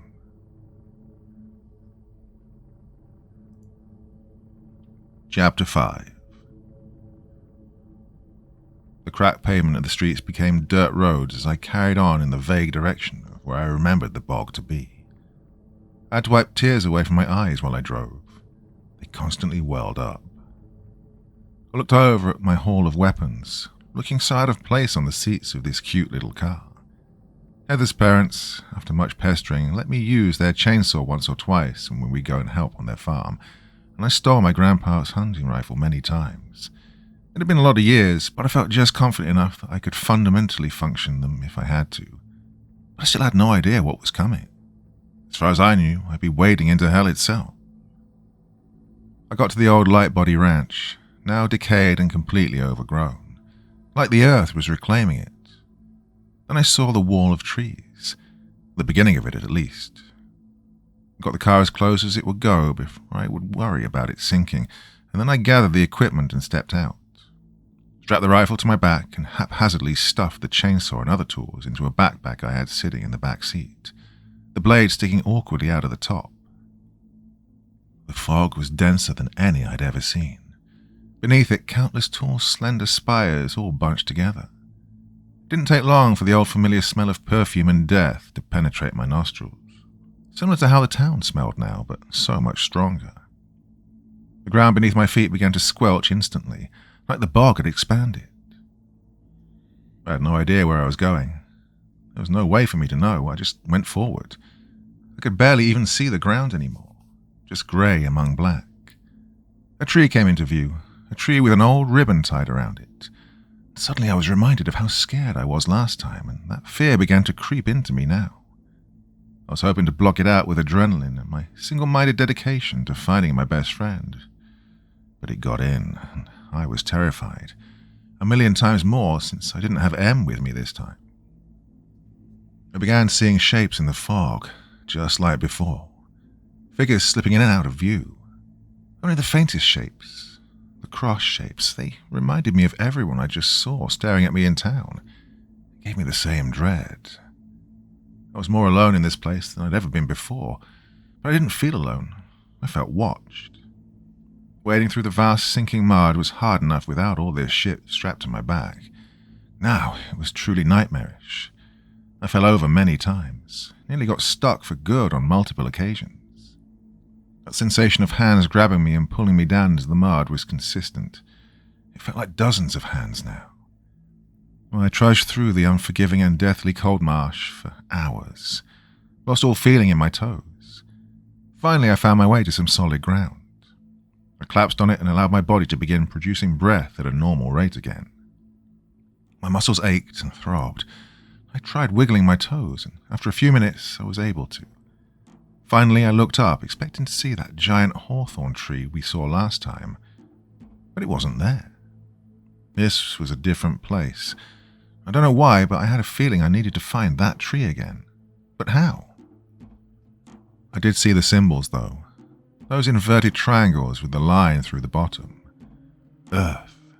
I suppose that made sense now. They were carved into so many more trees. All I could do was keep moving forward as consistently as I could, despite the constant disorientation of the fog. I tried my best. I walked and I walked in what I thought was a straight line, only I began seeing things repeat. The same stump, the same tree, the same flowers. I was going in a circle. Figures kept appearing in the distance. The crosses. It felt like they got closer every time I'd see them. Every time I saw them, it became clearer what they were, even though I knew already. I tried taking a different path, but it didn't yield better results. The scarecrows inched closer and closer, while never appearing to move. Then I stepped on something. I nearly rolled my ankle. Instinctively, I looked down, and it looked like a small die at first. But it was a bead. A letter bead from M's friendship bracelet. The letter A, either from Lila or Heather. I scanned the ground looking for more, and amidst the fog, I was able to see the faintest glimmer of white in the dark browns and greens and greys. I walked over and picked up an L. She must have been leaving these like breadcrumbs. I saw another in the same direction. Now, I finally had a path. Another L, and a few meters away, an H. The flora got denser as I progressed, and the scarecrows crept closer, but never close enough that I could see their faces. Every now and then I'd hear the distant sound of a twig snapping. I had to try really hard not to scream. I continued on and found a clearing. Didn't see any letters at first, but I looked up and there it was. The hawthorn tree. I finally made it back here the long way. My mind was cast back to the first time we'd reached the tree. Em said she saw something. She saw something that was wrong with it. I didn't really see it then. I might have, but I wasn't sure. Now, though, there was nothing wrong with it. To me, it was just a tree. I got close this time. I looked hard into the mess of leaves and branches, but nothing. All I could see was another letter dropped near the base. I walked over and snatched up an E. Was that it, I wondered? Is the tree somehow the destination?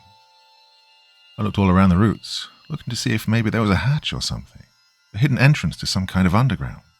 I don't even know what. But I saw nothing, so I went back to scanning the area. Sure enough, another letter passed the tree. Maybe the tree wasn't important after all. Maybe it was just a kind of landmark, I thought. I carried on and picked up an A. I felt like I was getting close. Wherever I was going, it couldn't be far from the hawthorn tree. As I moved forward, picking up another L, I noticed the fog dissipate in front of me to reveal an enormous natural wall of rock and vines. It stretched on for all I could see. I couldn't see the top of it. Some kind of vast fault creating a massive cliffside. I scanned it over and over, hoping to figure out what I'm supposed to do now. No obvious entrance to anything, certainly no way to climb it, so I cast my eyes down once again, hoping the letters would guide me. A few meters away, I didn't see one letter as I expected. I saw all the remaining letters dropped in a pile at the foot of the cliff. This was the end of the line. I didn't understand. There was nothing here, just a cascade of earth and rock like the rest of the wall. But then I looked harder. Behind the one thicket of vines and roots, there was the tiniest gap between the rocks. This little area was camouflaged. I thought about using the chainsaw, but I didn't want to draw attention, not just yet. I reached my hand in and pulled at the vines, and they were very stubborn. I tore and ripped, eventually making some headway, and I could see there was indeed an entrance to something behind there. Thin, impossible to find. I wouldn't have seen it in a million years if the beads weren't laid out right at the foot of it. That wasn't the only thing I found. As I pulled my hand back from the mess of vines, it was covered in blood. Rich, dark, crimson blood. The vines bled as I ripped them. I couldn't believe what I was seeing, but I had no time to think about it. I had to get in there. As I stuck more of my body inside, forcing my way through the vines and squeezing between the rocks, I noticed that the rock on my right side could move. I pushed it, and it slid open with minimal resistance. Then I got my whole body inside. I couldn't believe it. I'd made it. I found something no one had been able to find in decades. I was here. I could find M. I instantly could tell what this place was, or at least what it used to be. I could see by the long, cavernous hallways, the hanging overhead lights, and the wooden support beams. At some point in history, this was a mine. I pulled out the rifle and got it ready. I was in the mouth of hell now. Well, this place was wrong. The fog wasn't inside, but the feeling of it was. A million invisible tiny particles floating by, dancing off my skin, being breathed in through my nostrils. My heart rate was already elevated, but now I could feel it all through my body. I could hear it deep in my brain, thudding, pulsating, low, droning booms making my temples flex, reverberating throughout every inch of me. My vision got narrower as I walked inside. The edges turned to static and bright flashing storms of color that weren't really there. It felt like a migraine. It was the cocktail of adrenaline, anxiety, and physical exertion causing my body to shut down. Was it this place? The long hallway broke off into many rooms, each one crudely labeled in smudged and faded Sharpie on a basic paper sticker now yellowed and decayed. Some labels overwritten multiple times. I knew I had to check all of these rooms, as much as I didn't want to know what lay inside. The first doorway on the left read, Admissions. I led with the gun and walked inside. Just a few empty cots. There was a clipboard on the wall with a list of names, ages, and eye color. I didn't want to look at it too closely, but the most recent name was Emily Noby. I rushed out and moved to the room on the right. Garden. This room was unusually sanitary and sterile, akin to a makeshift college science lab, full of multiple glass cases with soil and various plants, and little water spritzers above them. I didn't want to take too much time, but I had to look a little closer. Some of the plants inside looked strange. They looked squishy, veiny. Some had little tufts of hair. Most of the plants in the soil weren't actually plants, just little wet mounds of mulch and blood. Some had more than that. Some looked more fleshy. I think there might have been a tooth in one of them. Oh, I wanted to retch. I couldn't fathom what these were. I didn't want to know. I moved on. The next room on the left read gynosium. I didn't know what that word meant. Inside looked like another thrown-together lab. There were test tubes and beakers and more specimens behind glass. These specimens looked bizarre, like oversized seed pods, but they were bleeding and seeping red like the vines. My mind couldn't comprehend it. I was feeling queasy and lightheaded as I made my way to the next room. It read, Graft Chimera. I entered and almost screamed.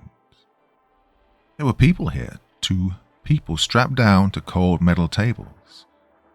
I saw them breathing. As I stepped forward, I couldn't believe what I was looking at. The first person had tree branches growing and protruding out of the side of their neck, puncturing through the skin. I could see them choking, but they wouldn't die. There was even a small branch coming out of their mouth. The second person on the table had the same thing, but the branches were coming out of each of the stumps, where their hands and feet should be, surgically grafted, just like Mr. Noby said. They looked at me.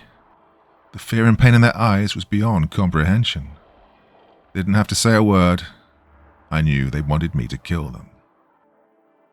"I'm sorry," I sobbed. "I'm so sorry." I stumbled out of the room, tears completely obscuring my vision. I couldn't do it. I couldn't. All I could do was cry and suppress the urge to scream and vomit. I really didn't want to keep going. My legs were made of lead. It took every ounce of willpower to move them forward. A sense of ultimate dread filling my entire being as I neared the next room. I wiped the tears from my eyes and read the words on the label. I wish I hadn't. I didn't think it could get worse, but it just did. I tried to unknow the words. I begged myself, I begged the universe, I begged gods I didn't even believe in for the chance to unknow these words. But they were there. Maternity ward. I glanced inside. It was everything I was afraid of and so much worse. The sound that escaped my mouth was not my own. A row of cots, most of them full, oxygen masks on their faces, various tubes hooked up to various places on their bodies. Their bellies. Couldn't see their eyes. Thank God I couldn't see their eyes. None of them moved. They must have heard me, but none of them acknowledged me. They were frail, ghastly. Their arms were practically bones. They didn't even look remotely alive, but they were breathing. All of their skin was pale and grey, with squiggled red, blue, and green veins all over. Those piles of fleshy mulch I saw, was that the product of this? I collapsed to my knees and frantically covered my mouth because I had to scream, over and over. One final impulse ripped through my head, one final command that cut through all the horror I was facing. Get him. Get out. I leapt to my feet and stormed onwards. Only a few rooms left now. I didn't look at the labels, and I blocked out the contents inside. I was reduced to base instinct alone. I took in no information other than, is Em in here? All I know is I saw bodies, and I saw flowers, and I didn't see Em.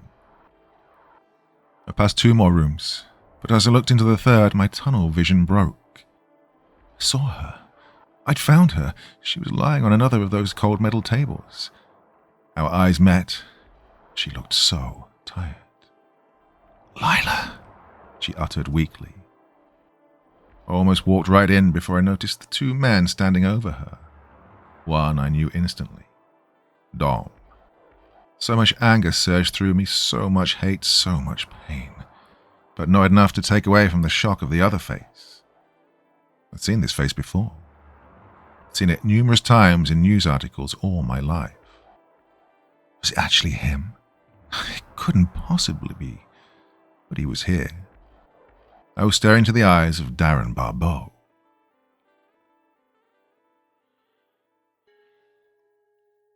Chapter 6.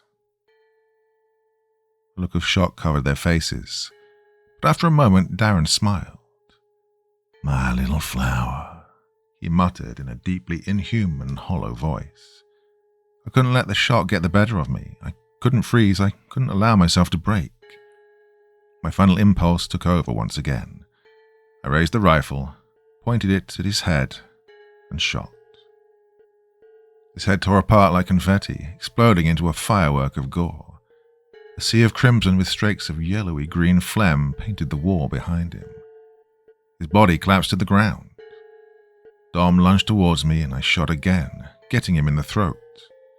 He went down instantly, gurgling and choking on his own blood. He tried to speak but couldn't. Good. I had no desire to hear what he had to say.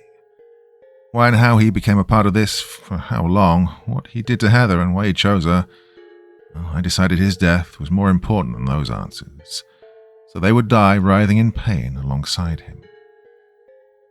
I grabbed Em. Her body was weak and she wasn't able to put any weight behind her movements, so I swung her arm around my neck and pulled her to her feet. I walked her briskly out of the room, but when I turned to head back down the long hallway, I was face to face with the scarecrows. Almost a dozen of them blocking my path. Their arms weren't outstretched anymore. I could clearly see their faces now. Flesh, patched into burlap, formed into a misshapen sack of a head. Some had parts of actual faces. Others just had generic smiley faces stitched on. Some were more sophisticated looking than others. Some almost looked completely human. I looked to the adjacent room. It read, Black-Eyed Susan. I really didn't want to know what was in there, but we had no choice. I moved Em and myself inside, walking us backwards. I looked at the doorway, letting go of Em and raising the rifle towards it, waiting for them to approach. But they didn't. I don't think they were aware enough to attack. They just moved and watched and waited. I almost felt relief when they didn't approach, until Em screamed the most horrific scream I've ever heard. I turned around and saw her looking behind us into the room. I didn't want to look, but I did. Rows of chairs on opposite sides of the room, all filled. More people, unmoving with tubes running in and out of their bodies, except these ones were very different. There were so many more tubes, all pumping in liquids of various colors and consistencies. It also didn't take long to realize these people were not human, not all the way. Their flesh was patchy and incomplete, and they also had some kind of film all over it. Almost like a translucent cobweb or something. Now, their faces were wrong in every conceivable way. These were the scarecrows. This is where they grow. This is where they imbibe. They look more advanced than some of the ones I glanced at in the hallway. They're getting better. They're getting closer to the real thing. They just have trouble with the faces. I had a feeling these were the products of the maternity ward, the ones that worked. These were his hybrids. But that wasn't the worst part. No, the worst part was what all the tubes led to, the back of the room. It all fed into one more body. I hesitate to refer to it as a body. I'm sure it had arms and legs and a torso, a feminine form, but the head. Maybe at some point it was a human head, but whatever had been done to it made it impossible to see as such. I couldn't help but move closer to try and discern what I was looking at. I knew this was Black-Eyed Susan. Not the man, not Darren Barbeau. This was what it was all for. This was the catalyst. This was what made all his delusion into reality. Its head, from a distance, looked like the head of an actual Black-Eyed Susan flower, or a sunflower. Colourful petals all spread out in every direction from the black centre. Looking closer, the petals were skin. The face was carved into pie slices, peeled back and hung on wires to mimic the petals. Beneath the petals, the place where you'd find the sunflower seeds, were eyes. Dozens of human eyes, every eye from every victim. I could see the pupils dilating as I got closer. Everything that Darren Barbeau learned from the eyes of his victims, the secret of life, now rests inside her. And it's being pumped into all these people and God knows what else. No, no, no, no. Oh God, it can't be. And began to cry uncontrollably. I thought it was just because of the horrific sight before her. But it was worse than that. So much worse. It took me a minute to notice what she'd noticed. I almost wished I hadn't. On her left wrist, a friendship bracelet. I fell numb. This was too much to process, too far beyond my comprehension. Em collapsed, crying and screaming until her voice went hoarse. I wept silently and unmoving. I didn't have any more breakdowns left in me. I was broken. My heart, my spirit, my will, all of it gone to dust in an instant. Put the rifle down and took off my backpack, setting it to the ground and pulling out the chainsaw. It took 2 pulls of the cord for it to turn on. It was loud, but I didn't hear anything now. I just stared into the dozens of eyes, and they all stared back at me. I love you, Heather. I raised the saw above my head, then plunged it into the mess of eyes. They popped and squirted and shredded like plump grapes, pouring and spraying and oozing all over the room, liquids of every color. I couldn't stop. I carved and I carved. I severed every cord. I turned the head to mush. I couldn't let a single eye remain. The eyes that fell to the ground intact, I squished under my shoe. The rotting perfume scent intensified and overwhelmed my senses. I could see it in the air escaping from the holes I'd carved. It looked like glitter. The color storm on the edges of my vision crept in and enveloped me. The dark, cavernous walls began to pulsate with vivid scarlet and cerulean hues. My focus pushed and pulled. Every motion created a colorful haze in its wake. The room spun and my legs fell out from under me. I turned my body and reached for Em, but she looked a mile away. I looked up and the ceiling melted away into a void more vast than anything I could ever have experienced. The glitter floated into the void and shimmered like stars. The colors wove in and out of those stars. Beautiful deep blues, vibrant purples, and cosmic greens lit up the void. So impossibly big, and I felt so impossibly small. All sound cut out, only the slow, thumping heartbeat in my ears remained. The universe was showing itself to me, and it was beautiful and horrible. I laid there gazing for what felt like a lifetime into the endless cascade. I felt trapped in my own body. All I wanted to do was reach out and join the stars, but a shape formed in front of me, blocking my view.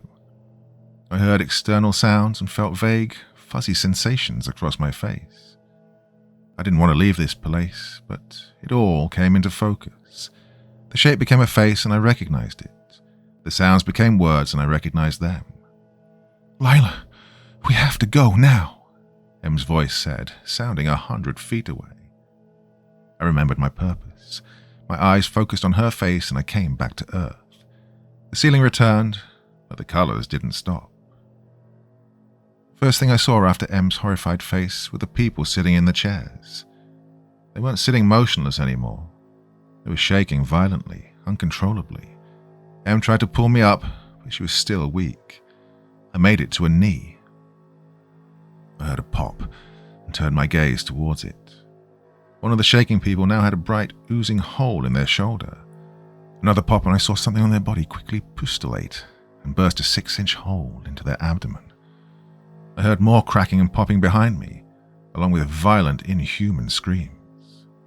2 more pops, one on the kneecap and the entire leg burst off, one on the face taking half the head with it.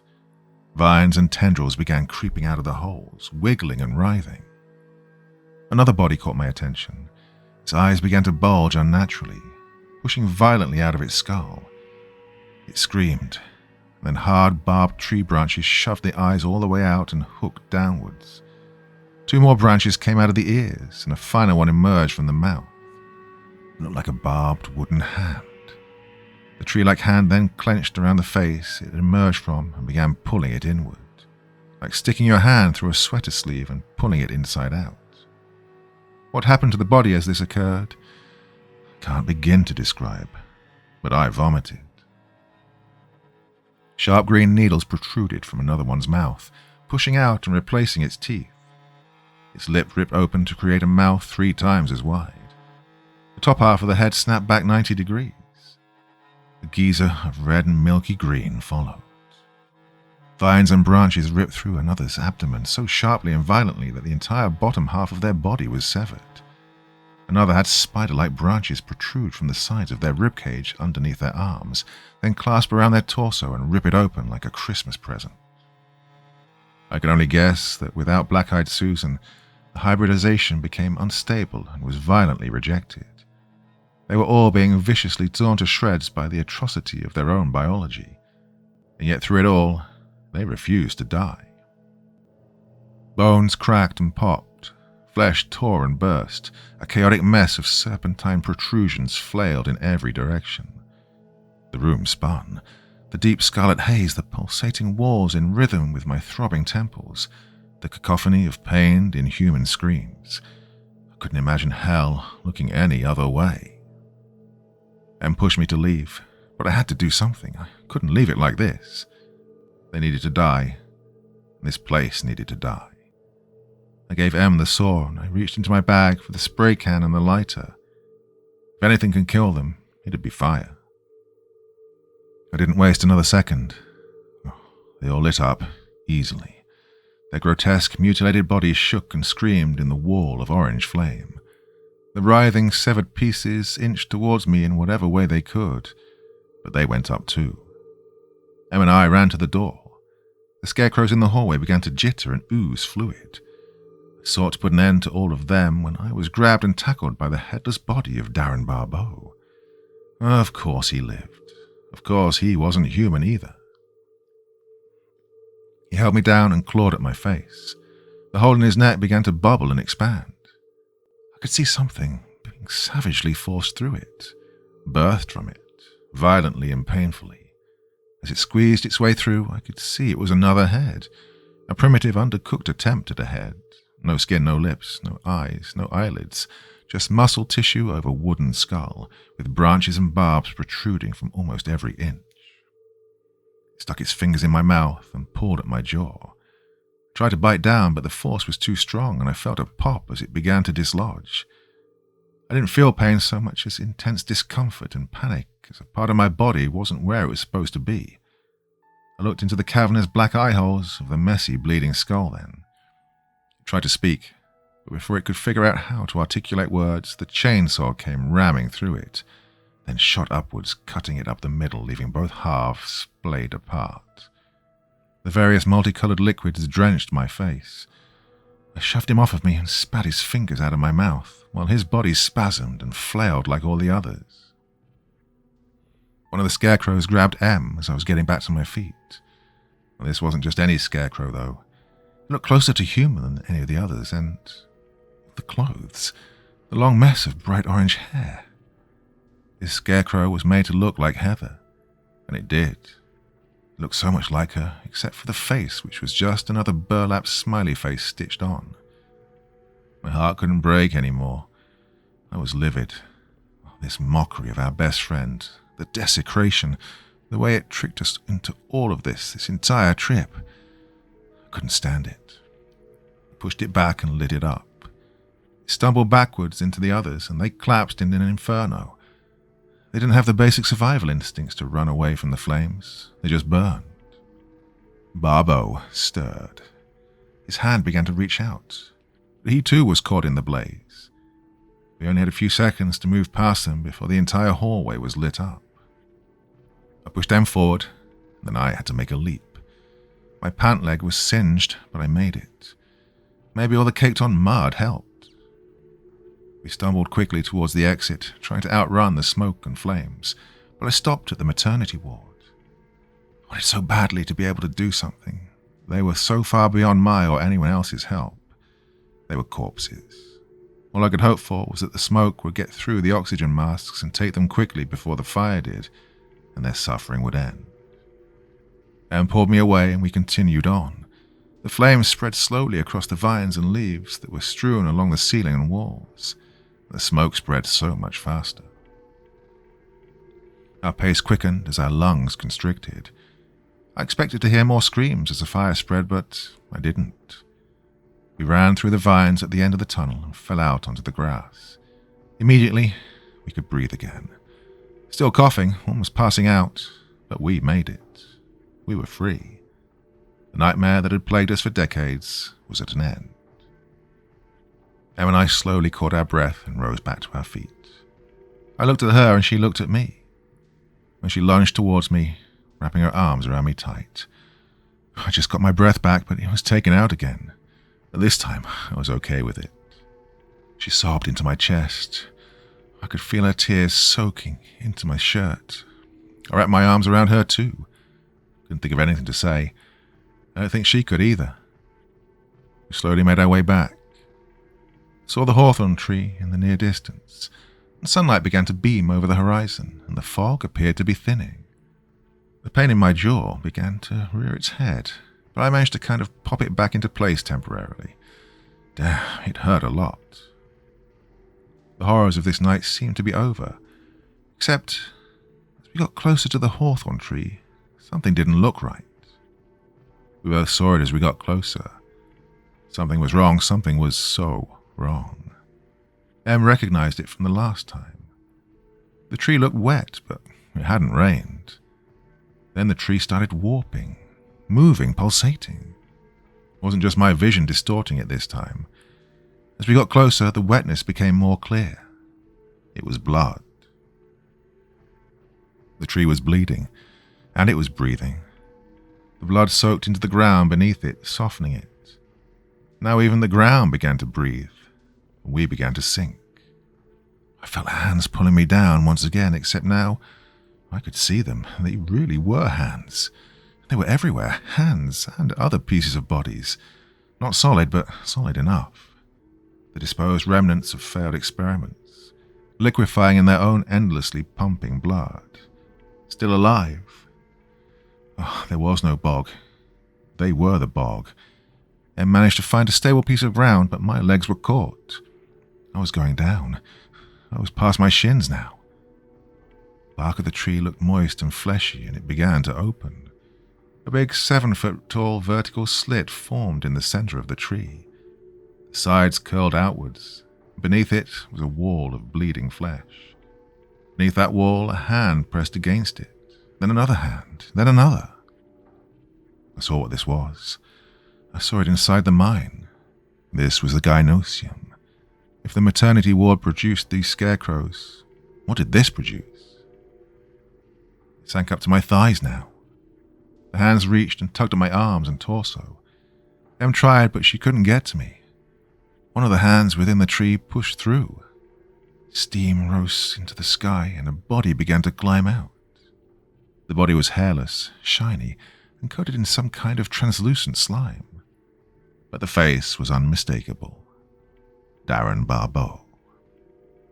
As his torso rose over the threshold, it didn't give way to a bottom half. The flesh continued into a big mound.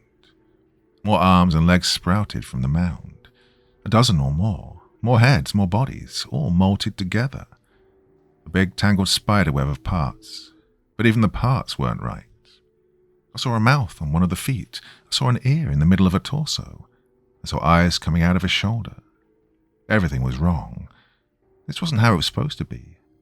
Killing Black-Eyed Susan sent everything into madness. I was unable to look away from the grotesque sight before me, but then I heard the chainsaw. Em started it and was carving through the mud around me, shredding hands and tendrils to pieces. I saw teeth and parts of bones flying all over. The sinking eased up, and I was able to climb a few inches. The mess of limbs, bodies, and heads stumbled out of the curtains of bleeding flesh without end. With every movement it made, it revealed more. Em screamed. Not a scream of terror this time, but a scream of rage and desperation. She ran towards it with the chainsaw in hand. I continued to slowly pull myself out of the mire. All I could see were pieces flying and the now familiar sight of waves of red and spurts of pale green ooze spraying and popping and exploding. It rained upon me. Every single mouth on the abomination was screaming, but Em didn't stop. I managed to pull myself completely out and I ran over to her. I grabbed her from behind and pulled her back, then turned to face the creature myself, or what was left of it. Now just a quivering pile of bloody pieces. A mouth in the middle of a stomach began to open, looking like it was trying to speak. "Little." I flicked the lighter and sprayed a ball of fire into it. The pile lit up and screamed, and I sprayed all around the tree. Oh, it took time. It pulsated and it oozed more and more blood, but it went up. I saw the hands in the mud violently shake and fall apart. We staggered back and watched as it burned. Both of us were coated head to toe in all sorts of putrid mess. Smoke filled the sky, but the fog faded, and the sun was finally shining. It was finally over. I reached for her hand, and she held it once more. We waded through the forest and the marsh, no longer feeling the pull of the liquid flesh, and came out on the other side alive.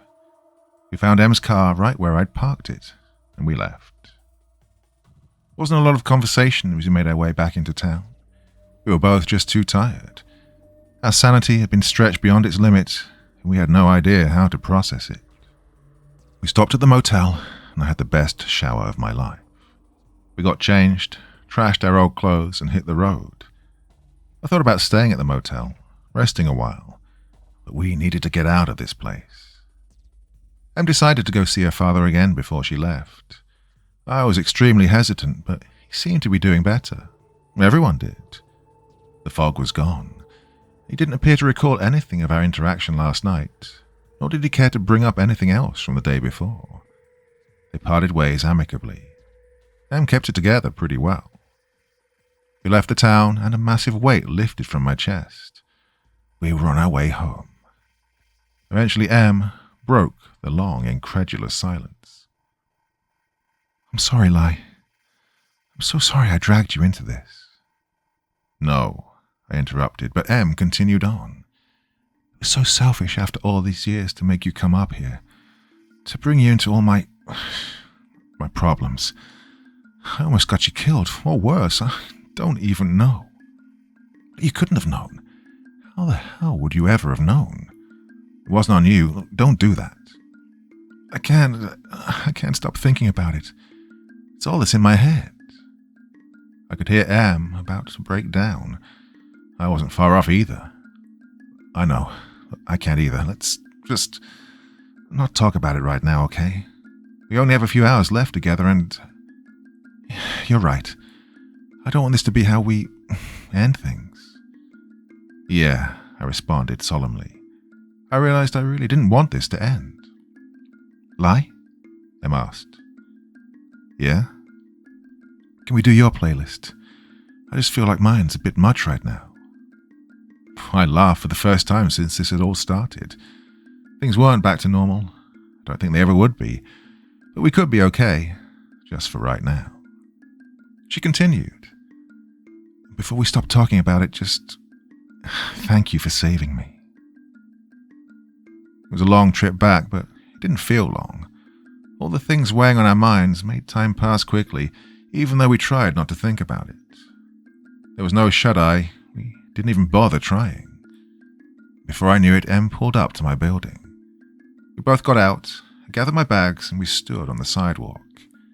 Neither of us felt ready to leave the other, especially me, so I persuaded her to come up to my apartment and have a coffee for the road. I knew my place looked like shit, but I also knew Em never cared about all that. She spent lots of time in my shitty place as a kid. More importantly, after everything we'd been through, who cares? It's difficult to care about anything anymore. I made her the coffee. Well, there was still so much to say, but I didn't know how to say it. "How long am I allowed to park out front there?" Em asked. "Oh, you're not." "What? Oh, shoot. Lila. I'm sorry. I didn't think about that. You're probably fine, though. If you hurry, you'll be fine." "Good Lord. Okay, I guess I should go." Silence hung in the air for a moment. "Yeah, you probably should," I responded. I really didn't want her to go. I didn't want to be alone. I didn't want to be without her. "Okay, You'll come over or something soon, right?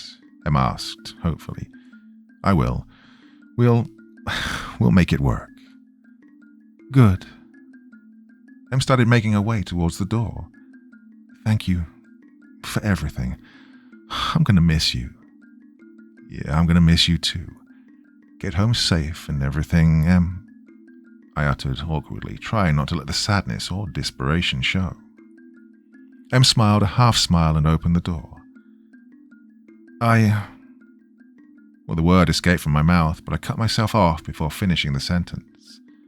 Em let go of the door and turned back to me. I don't want you to go, I muttered.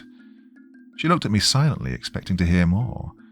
So I had to say more even if I couldn't form the thoughts correctly, even if I might say too much. I need to say, look, I never told you. There's so many things and so many times I wanted to, but I was afraid of things changing. I was afraid you wouldn't... Well, I was stammering and stumbling. I couldn't believe after all this, I still just couldn't come out and say it. I just don't want to be apart. I don't want to be alone, especially after all this shit, and I can't let you go without telling you because I almost lost you and I just... Em closed the distance between us. Without saying a word, she leaned in and kissed me. Didn't think my heart could take any more surprises, but this last one I welcomed. Pain shot through my dislocated jaw. I couldn't have cared less.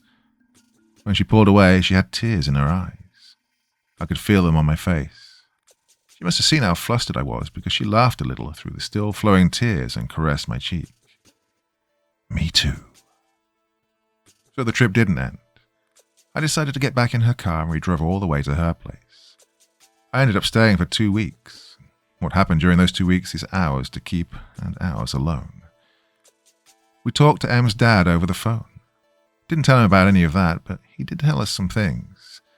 Your behavior in Willow Bay and some other surrounding areas did not go unnoticed. Tests were done, and it was determined to be what they were calling some sort of bioweapon unleashed. An aerosolized hallucinogenic drug, as they called it, making everyone who breathed in enough of it prone to suggestion and vivid hallucinations. I went back and forth about that. Certainly that's what happened to the town. That's what hid in the fog. I figured that much already, but how far did that drug go? I'd love to believe that everything I experienced that night was merely the product of excessive hypnotic drugs. The worst trip of all time. Then the earth I live in would make a lot more sense. I knew the bog was real. I knew the mine was real. I even knew the experiments were real. But the monsters, the scarecrows, the flesh, it would make sense if they weren't real. I was expecting to see them, so I saw them. Classic hypnosis. But every time I take a bite of food and my jaw clicks, I can't help but doubt, well, it'll be too easy. I'm with Em again now. It's been 4 more weeks and I just moved the last of my stuff in. We're doing well. We have nightmares almost every night and crying fits every few days. But having each other to hold on to makes it all bearable. So, that's the story of Black-Eyed Susan, of Darren Barbeau, of the untold and unthinkable horrors lurking in the dark, beyond the edge of perception, comprehension, and sanity. Mine's just one tale, of one little corner of the world. You might not know it, but your corner might have a monster in it too. Stay safe, everyone. Tell the people you love that you love them. I have to get back to Em now. We were planning a trip to somewhere cold. We might not end up going, though. She's been very nauseous these past few days. So we'll see.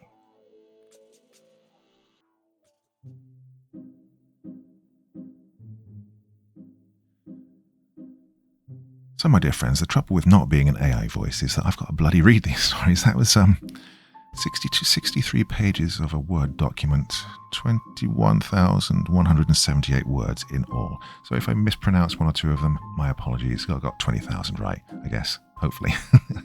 Yeah, as you can probably tell, I've recorded that in the space of about 3 hours, with not many breaks between, so my brain is turned to mulch right now. So, sorry if this is not making any sense at all, but yep, real human behind this, you know. So please be a little bit understanding, a bit forgiving of any mispronounced words and that kind of thing. It's not as easy as it looks or sounds, you know. Well, that's enough for this evening, definitely. and I will be back again very soon. Probably a podcast on my other channel tomorrow night. Remember, my dear friends, it's only a story, a little bit of a gruesome one, that one. But you sleep well, yeah?